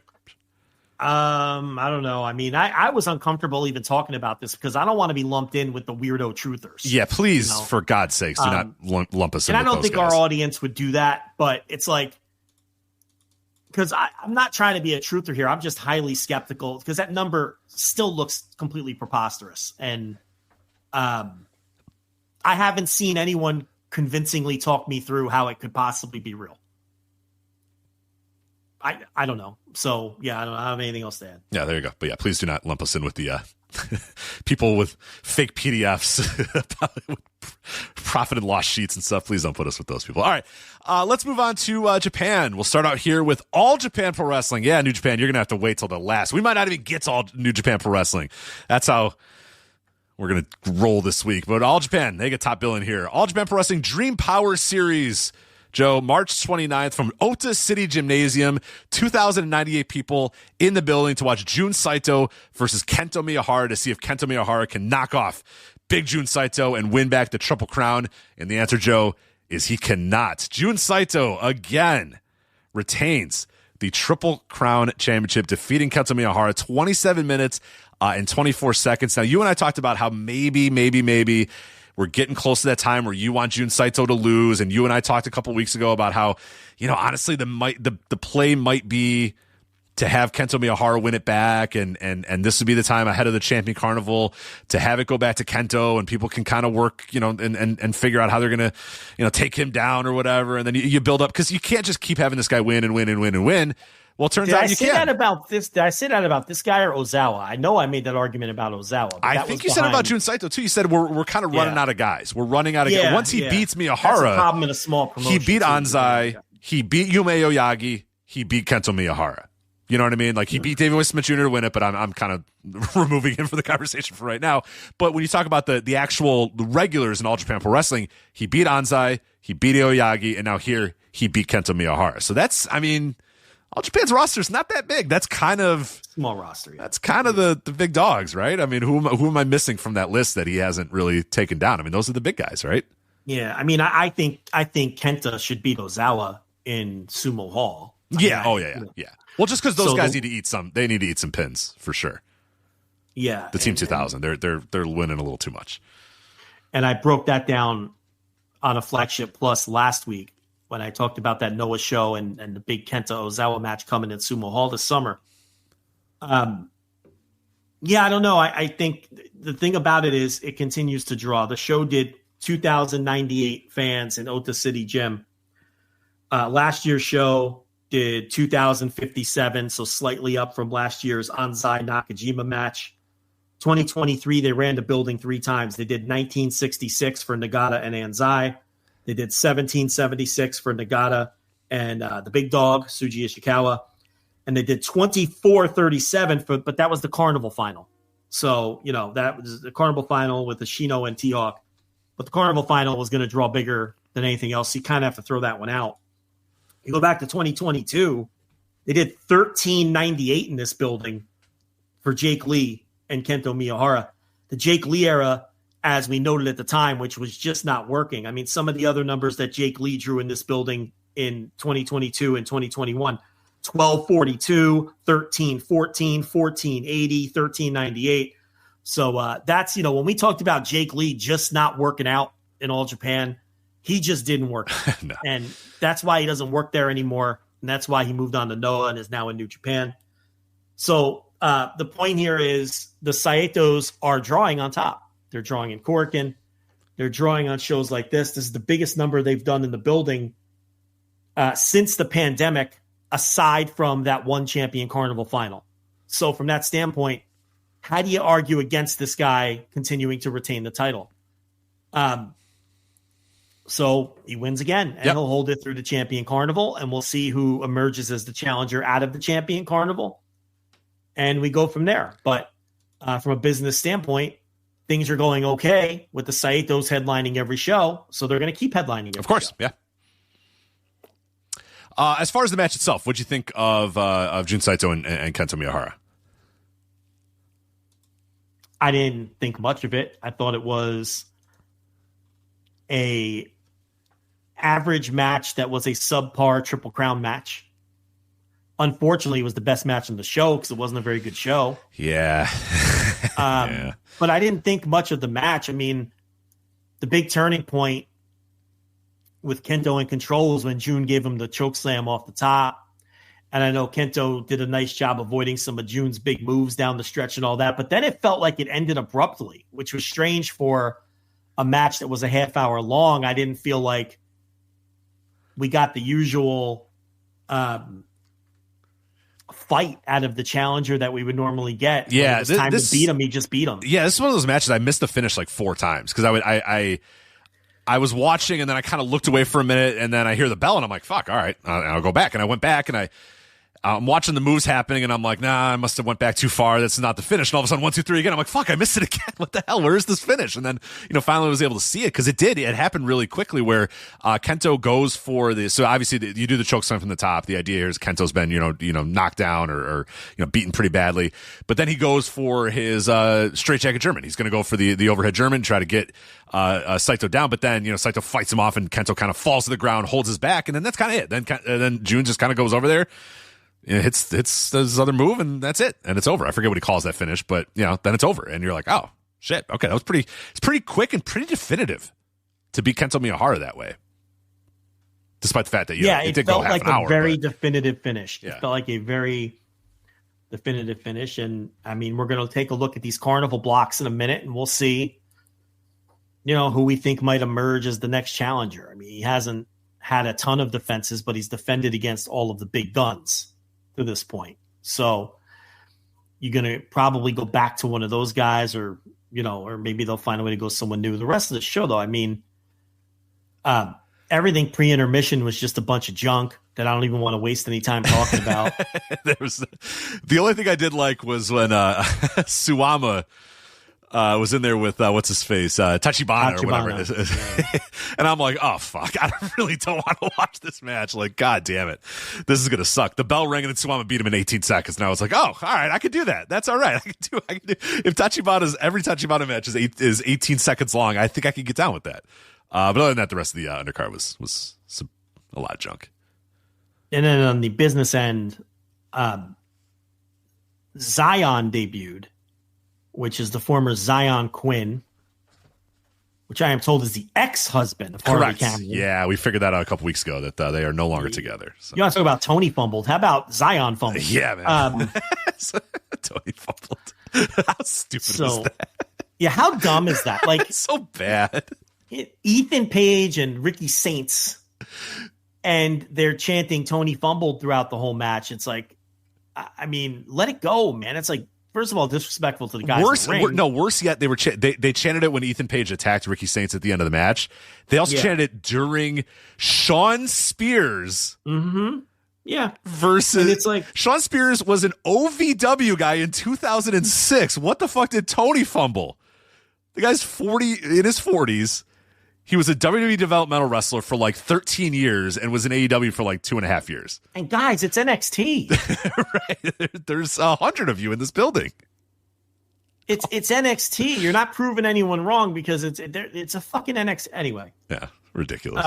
Also, it sucks for those guys too because they're trying to get over some big time angle. That's what I mean. It's like and all that matters is they show Tony Khan. It's like, oh my god, we're trying to do this thing here. We're trying to promote this guy. We're trying to move elevate, and the idea is just Tony fumble. Look at this guy. Stupid. Stupid. So anyway, that team wins. Ryuki Honda, Shotaro Ashino, Zion making his debut, and Kakuta. Hideki Suzuki, who now never wins matches anymore. I don't know who is what this happened? guy? Rai Saito, Kuma Arashi, and Renayabe. I know you want to bury Renayabe again, but look, this Zion Quinn, he jumped off the screen. Now, I understand he was with WWE for years and never went anywhere, and he was there for like 6-7 years. They never called him up. He's like 35. He's 35. He's a lot older than I think people think. I mean, for a promotion like All Japan, if it's cost prohibitive and you can keep bringing a guy like this in, I think you do it. I don't think he's any kind of lock to become some kind of big star, but man, does he have a great look. I thought he was fine in the match. But I was surprised to see him there, and I think that's someone that, again, small promotion, it's hard to use foreigners and all of that. But look, if they use Cyrus on a semi-regular basis, if you're bringing in Davey Boy Smith Jr., why can't you use this guy? So Cyrus, by the way, out of the Carnival. Yeah.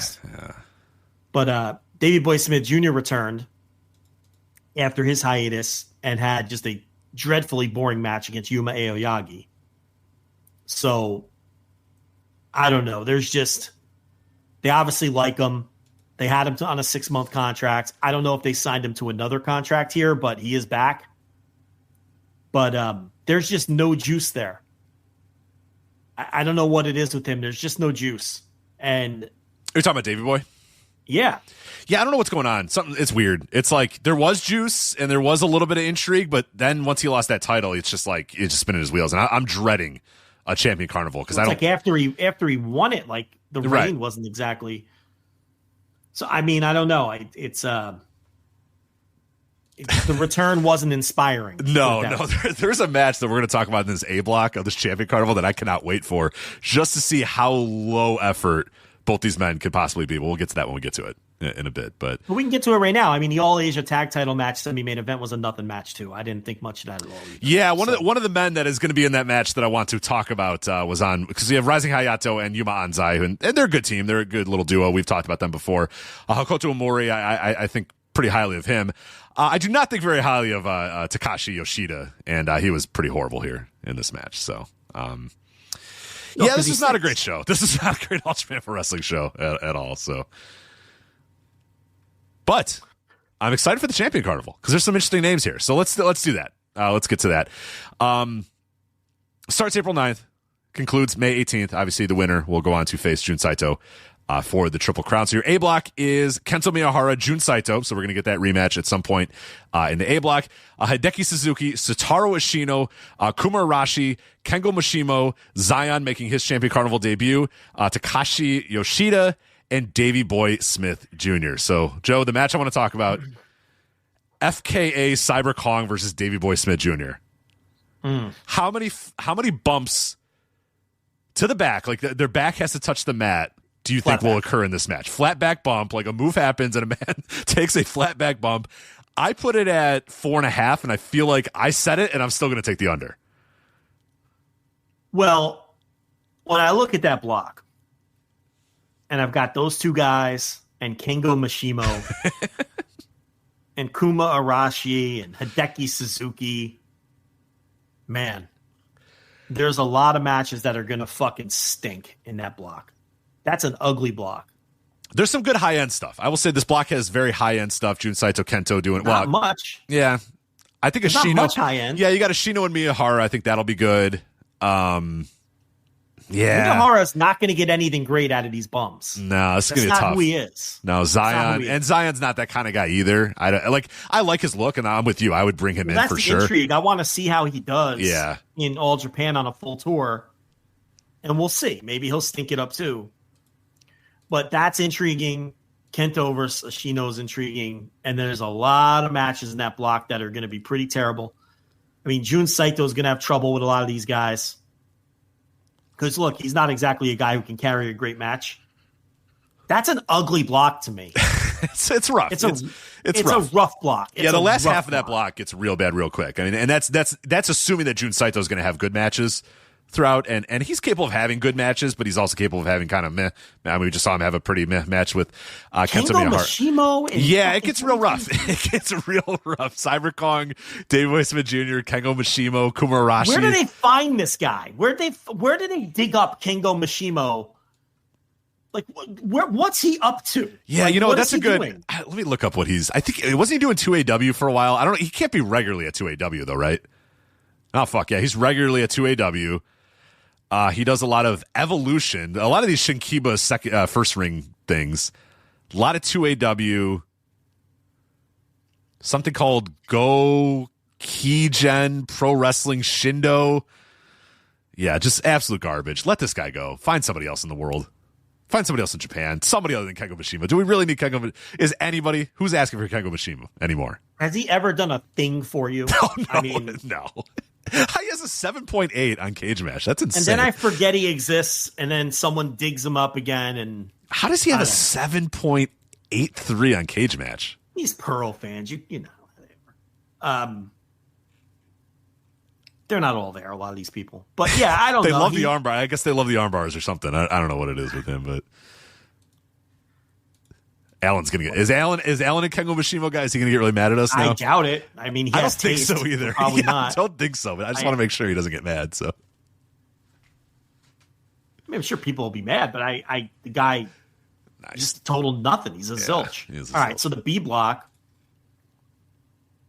Yuma Aoyagi, who has not had the best year.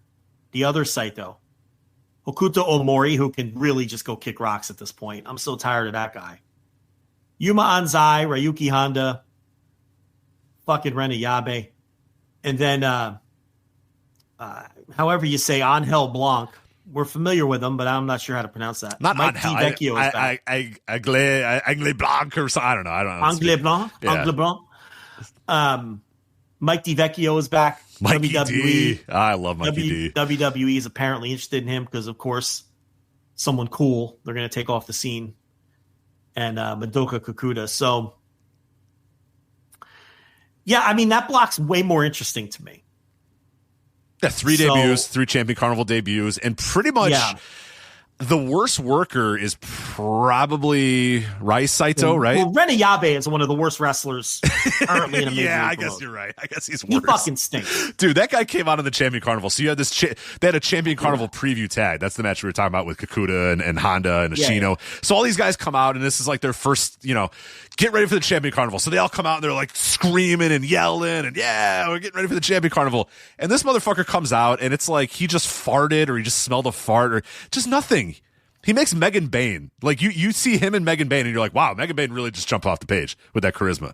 He comes out and he's just got his fucking face. I can't take the face anymore. Act like you want to be there, dude. What are you doing?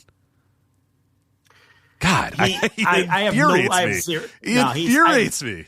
I know. I have zero faith in him at this point. He's just a nothing. It's just a fucking zilch. He's negative. He's not even a zilch. He's negative, man. It's fucking he just anti-charisma. He makes Shota Umino look like a fucking Kento Miyahara. It's just I really insane. just have no interest in watching him wrestle whatsoever. Now, I don't like either of these blocks. Don't get me wrong.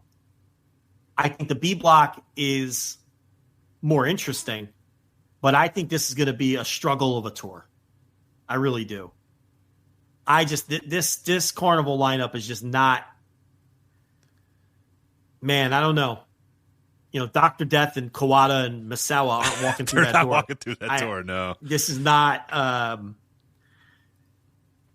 Man, it looks rough. A little rough. Both A block especially, but I think I'm more into the B block because I think that Angel Blanc he's good. He's from what I've seen, I like him. I'd like to see him. I like me some DeVecchio. I like me a little Mikey D. That's going to be good. Kakuta is one of the Dragon Gate guys that I always do enjoy as well. So I think those guys mixing up with Anzai, Ryuki Honda, Anzai.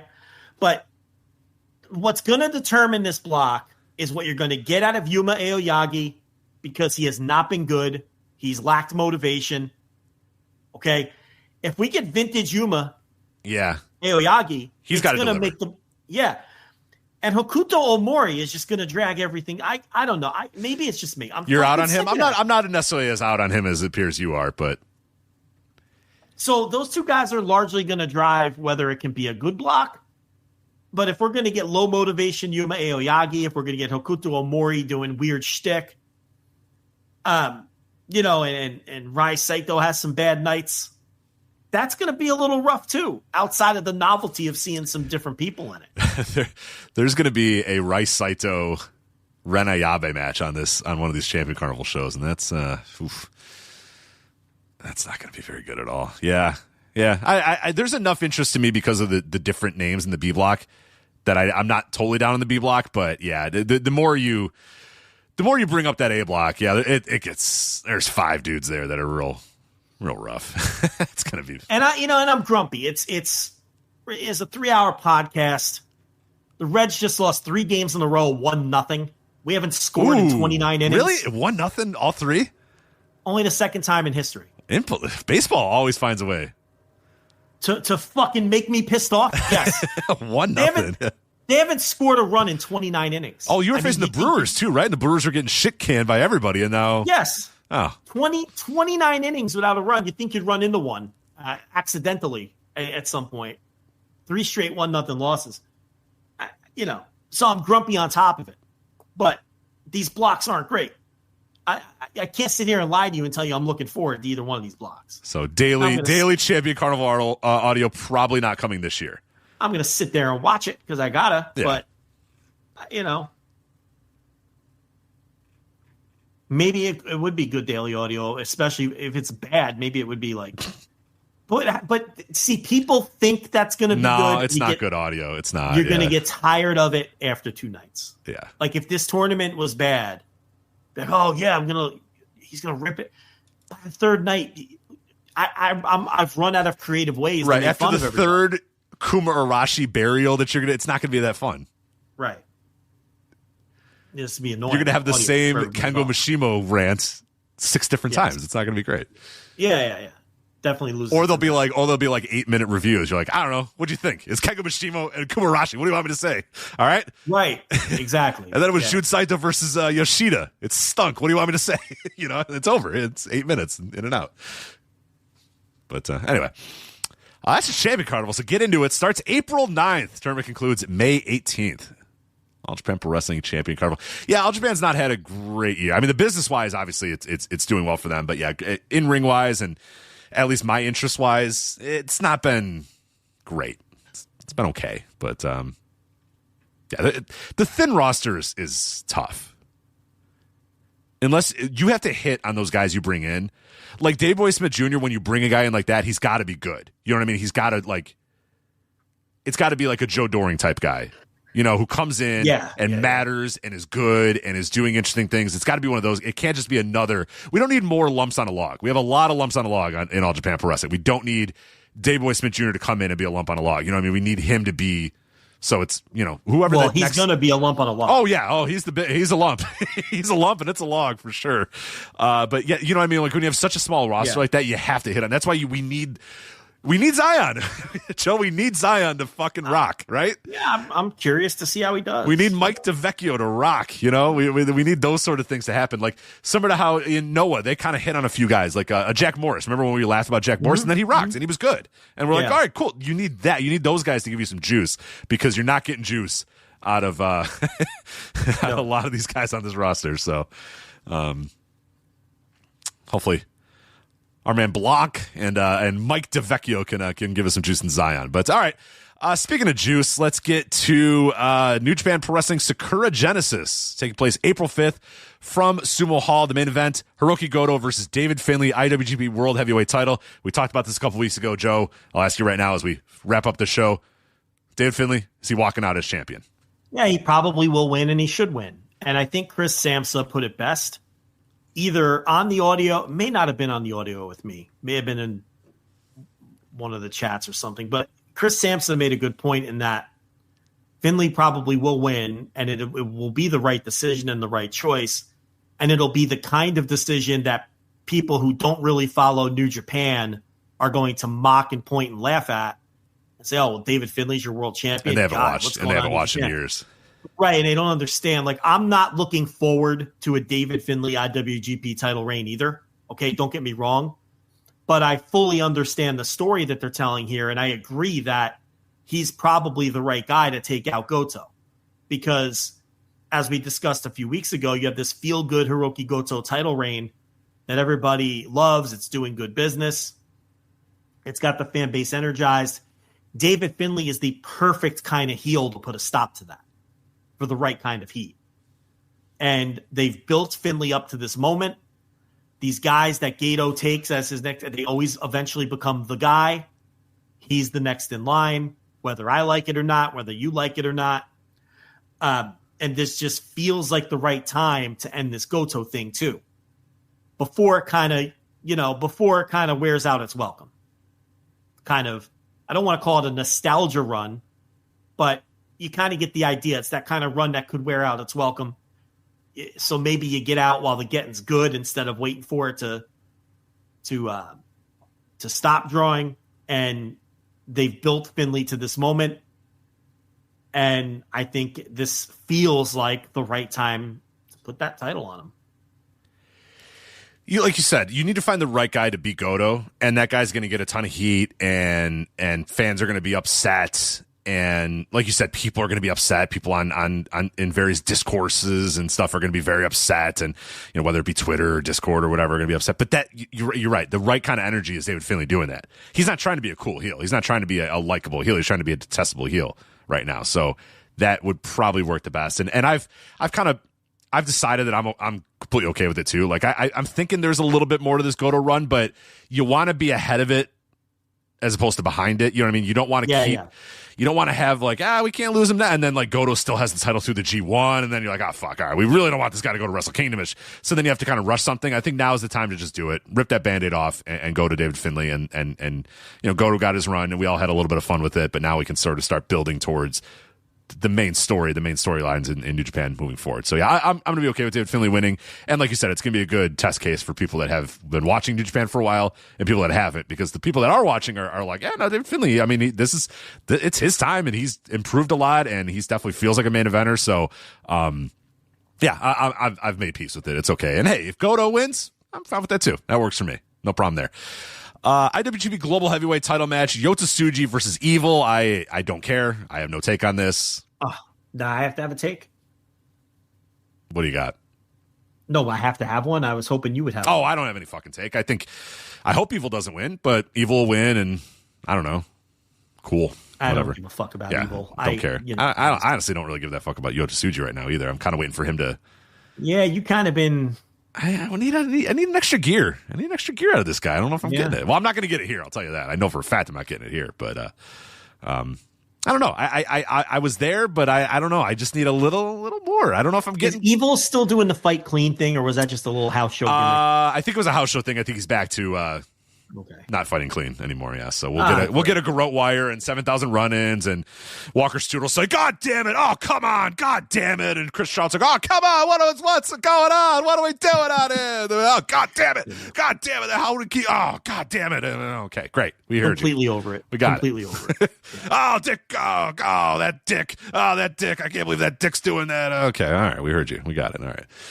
Stupid. Anyway, IWGP Tag Team titles, LIJ, Hiromu and Tetsuya Naito versus Callum Newman and Jeff Cobb. I don't think, I don't know. Not faith in Callum and Cobb to pull this thing off. What's with this weird report that Naito's working without a contract? And he was talking shit, I think, in Tokyo Sports about how he's not thrilled about it, or talking shit about the company.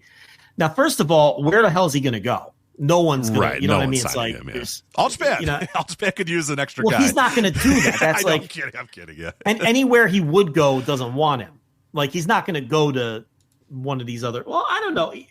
Let's just be silly for a minute. Could Pro Wrestling Noah throw a boatload of money at him? They used to be. I don't know if they can anymore. I mean, now they'd be best positioned, right? With the big ownership and doing good business. And... Yeah, I guess you're right. I guess, now would be the time that you would. Yeah, I mean, honestly, Ozawa is kind of the spiritual successor to Naito, so that'd kind of be fun to have Naito show up. And I think he likes Keiji, so whatever pull Muto still has in Noah, maybe he can, grease the wheels a little bit and say, hey, man, make the jump. That would be fucking awesome for wrestling if Naito went somewhere else, right? Like, I love jumps. People get so upset when their favorite wrestlers move companies. I fucking love it. It's the greatest thing. Yeah, well, they get upset when they go places they don't want to watch. Yeah, but that's fine. Then there's a new guy. Next guy up. Or Naito could just be fucking with the magazines like he likes to do. He does that too. Yeah, he does that too. Walking out on the check or whatever. I don't know if he started that thing. But I think that was him. Yeah, that started that. Yeah, I don't know. It's a weird report, but I don't know if it's just kind of crossing T's and dotting I's or whatever, but... Or an April Fool's thing or something. I don't know what it was. But anyway, Never Openweight title. This looks pretty good. I'm into this. Konosuke Takeshita defending the Never Openweight title against Rohei Oiwa. Yes. Inject more of this. Well, I would think that Oiwa was going to win this, except that Takeshita now has 3 different contracts or something. He's contracted to New Japan allegedly. So then there's really no, I mean, if he's a New Japan wrestler, there's like no rush to get the title off of him, right? So, maybe he retains, but I mean, it should be a great match. We'll see. I'd be hard pressed to not have that be a great match, but we'll see.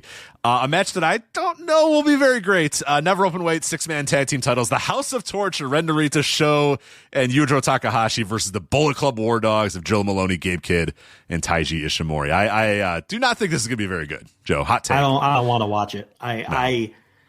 This is like booked to torture me. Right? This is everything I don't want. With the fucking pipe. And, oh, God damn it. Oh, damn it. It's like, oh, my God. Stop. Make it stop. Yeah, Kid screaming "fuck you" to everybody, and Jesus. It'd be hard to book a match I want to watch less. This is up there for sure. This is up there. Hiroshi Tanahashi versus Shota Umino. Big time spot for Umino here. Yeah, definitely. Got to drag something out of Tanahashi. That's not easy in 2025. Well, he's not going to get anything good out of him, but Tanahashi going through all his singles matches still. But while I'm grumpy, it's just like, let's just, exit stage left already. I don't really need it. I talked about that. I had that take a couple weeks ago or a couple months ago when we talked about it. It's like, I know a lot of people are like, oh, it's great and it's vibes and all this. I'm like, I don't want to remember Hiroshi Tanahashi. I'm kind of over it. I kind of want to remember Hiroshi Tanahashi as like the 1 out of 100, the fucking main eventer of Wrestle Kingdom, the guy, having great matches. I don't really want like, I can barely move and my pants don't fit. And I'm watching this guy for a year.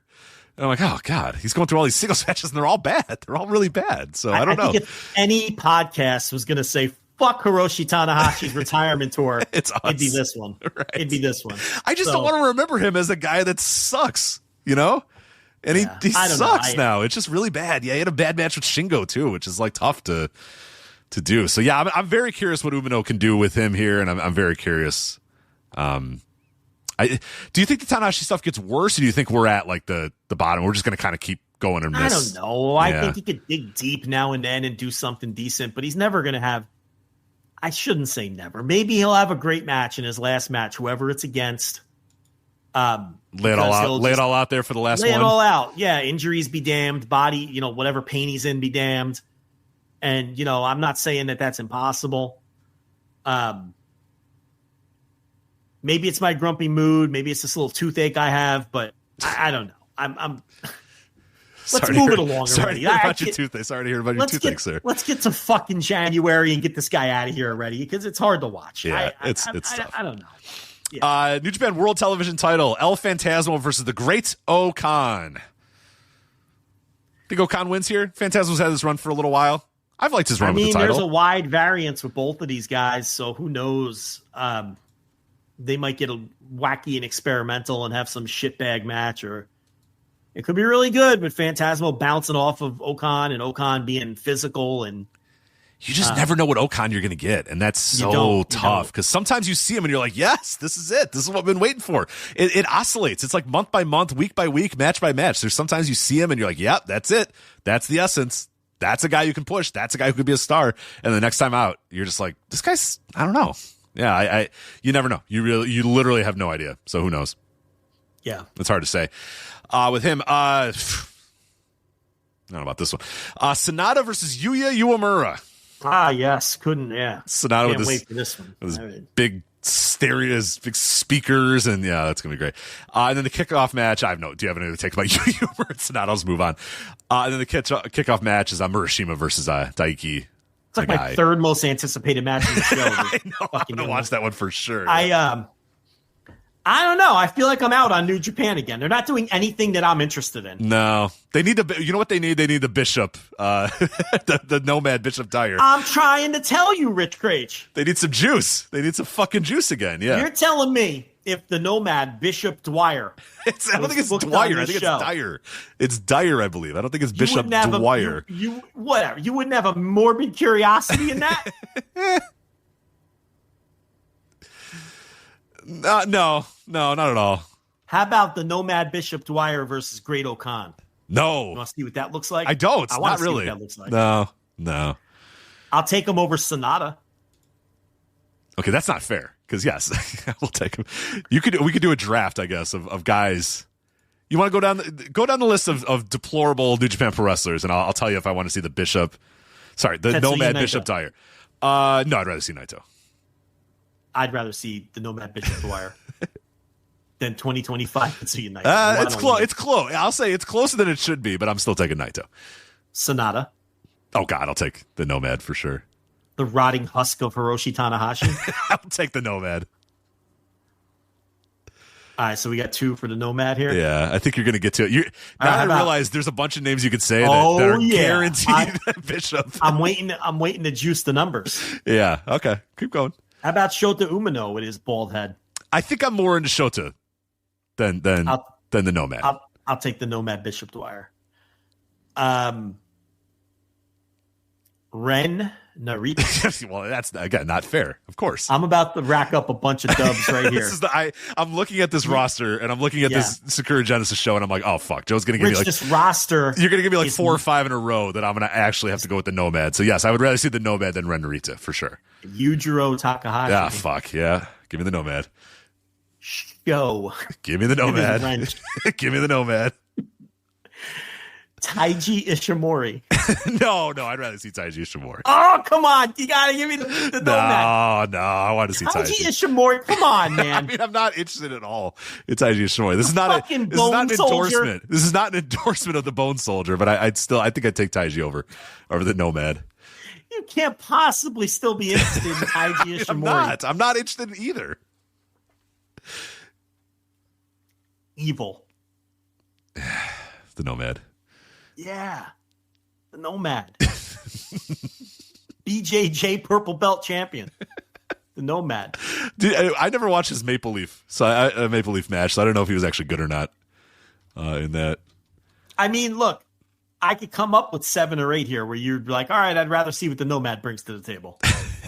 You shouldn't be able to do that because you probably it's should. The Nomad Bishop Dwyer. And it's like, Yeah. Rough times.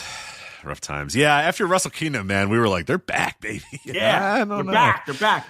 But there's no direction I like. There's no direction that I'm interested in you have to be really into this Bullet Club thing. Well, you got to be into David Finlay and this Bullet Club War Dog House of Torture thing. And I'm into neither. And I think you need to be into Hiroshi Tanahashi's retirement tour, too, which clearly you are not, as you said, fuck this guy, get him out of here or whatever. Yeah, just minutes ago. So I don't care anymore. So I think you have to be into that, and you got to be into the Bullet Club drama, and you have to be into David Finlay, and that's an 0 for 3 for you. But it's an 0 for the show. I'm not into anything on this show. Yeah.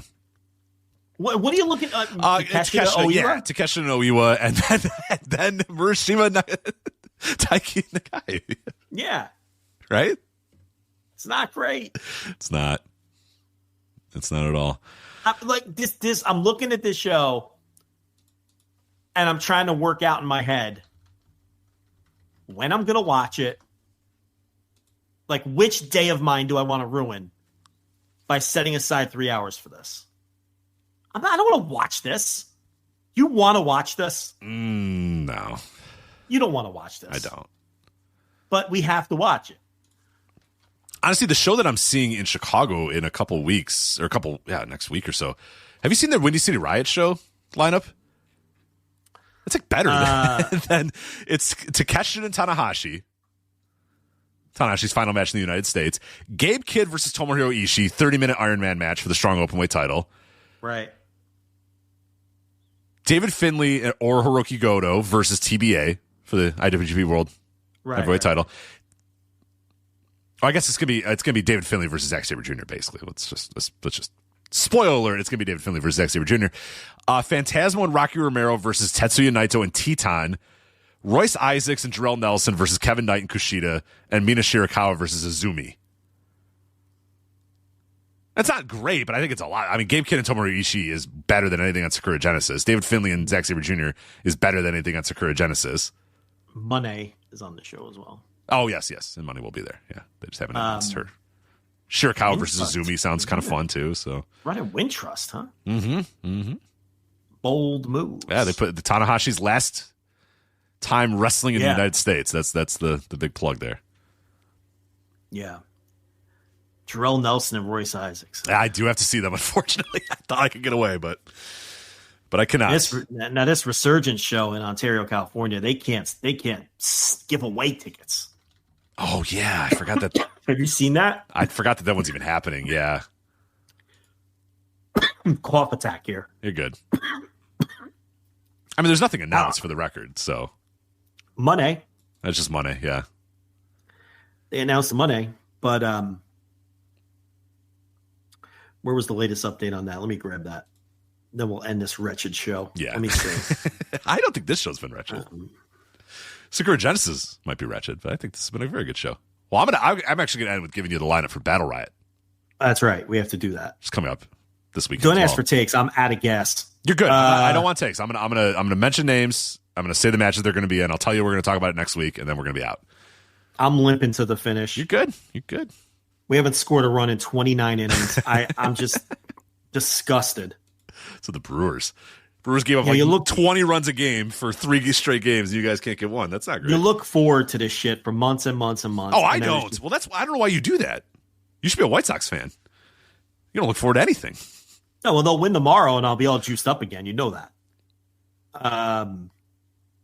I can't find it now. I think they've. Who cares? I think they've sold negative 18 tickets. Negative 18 tickets. They gave away 18 tickets, and not a single person has bought. That is the official. Here it is. Hold on. 826 tickets with a 3,700 setup. Ooh, yeah. And that's only 36 days till the show, too. Yeah, now, they can't announce anything until Chicago because, So we'll see what happens when they announce some stuff. But we know Tanahashi won't be working it, right? No, he definitely will not. He's finishing up in Chicago. All right. Major League Wrestling Battle Riot this weekend. April 5th, free on YouTube. Janai Kai versus Himawari. I don't know who Himawari is, but Tokyo Sal Hamawai? Some Tokyo Joshi pro wrestler, Joe. So I don't know. Maybe she'll have a tail. We'll see. Probably won't be any good. Six-man tag. Atlantis Jr. and Star Jr. versus Barbaro Cavernario, Magnus, and Ultimo Guerrero. Now, Star Jr. was advertised as appearing on Battle Riot with the mask, but I'm sure they just didn't have an updated picture, and I'm assuming he'll show up maskless. Of course, yeah. But he's with the baby faces, so I don't know. Do they know that he's a heel now, or is he just going to show up and be a baby face? He's probably going to show up and be a baby face, right? All right. MLW World Tag Team titles, Cozy Max, Okamura and Satoshi Kojima versus Kevin Knight and Kushida. Delmi Exo defending the MLW Women's World Welterweight title against Shoko Nakajima. Yes, she does have a tail. That's the one with the tail. That is the one with the tail, indeed. You like her work, too. Triple threat match. That's what MLW's calling it. Don't get mad at me. Hechicero, Esfinge, and Templario. I think that was supposed to be a 4-way with Mystico, but Mystico is out. He's going to be there, though. He is going to be there. He's going to show up. So still buy your tickets so you can see him.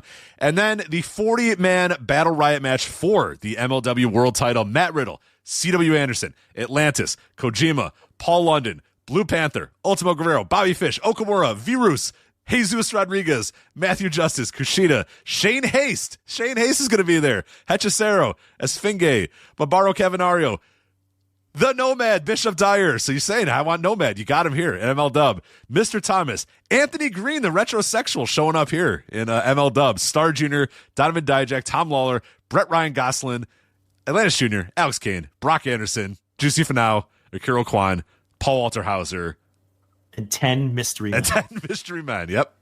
To be Juicy named for now. We're still doing Juicy for now. We're still doing Juicy for now, yep. And Brock Anderson continues his not in a normal match, so. Yeah. Kimchi is going to take up one of those spots. For sure. And then we are on the West Coast. You got to think West Coast. Yeah, because we are at Thunder Studios in Long Beach, which, by the way, they moved to a bigger building, and they claim they sold that one out, too. So good for ML Dub. Move it to the LA Coliseum. I say go to the Coliseum. Exactly. Right. Yeah, just move it to the Coliseum. Right. See, sky's the limit, man, for ML Dub. And you have plenty of room.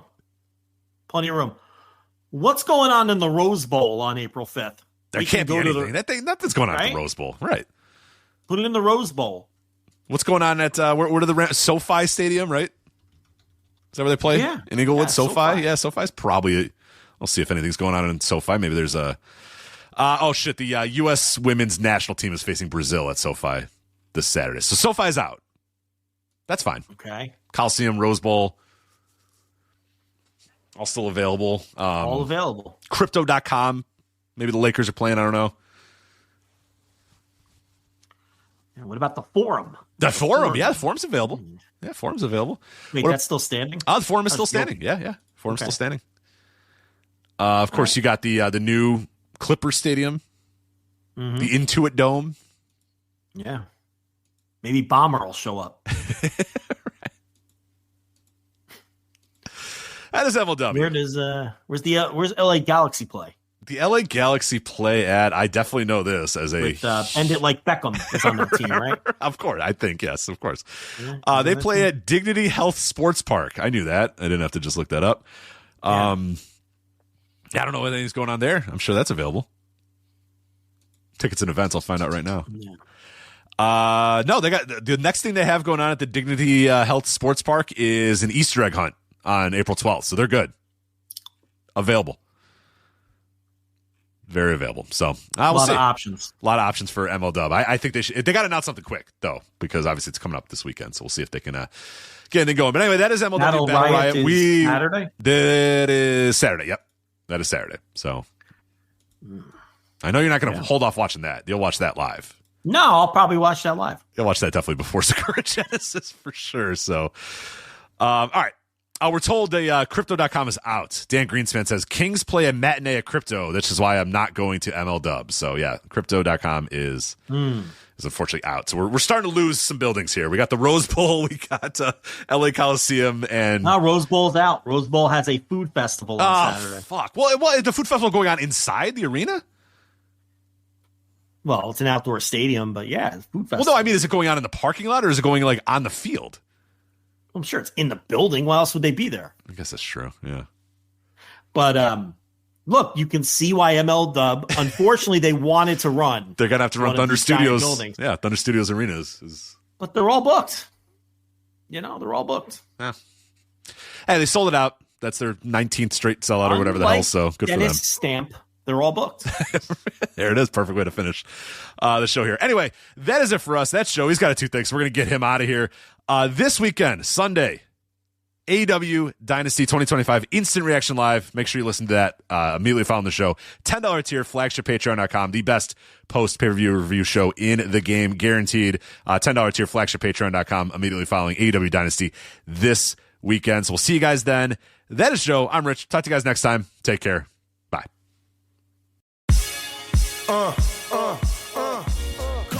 Hey now, it's Mike Gilbert, host of the Mike and JD Show, right here on the Voices of Wrestling Podcasting Network. Join JD by God Oliva and myself every Thursday night live on the Voices of Wrestling YouTube channel at 11:30 p.m. Eastern Standard Time, as we stay up all night discussing all the hottest stories in professional wrestling. You can also check us out right here on the Voices of Wrestling Podcasting feed, or you can subscribe to the Mike and JD Show feed. Now, enjoy the show.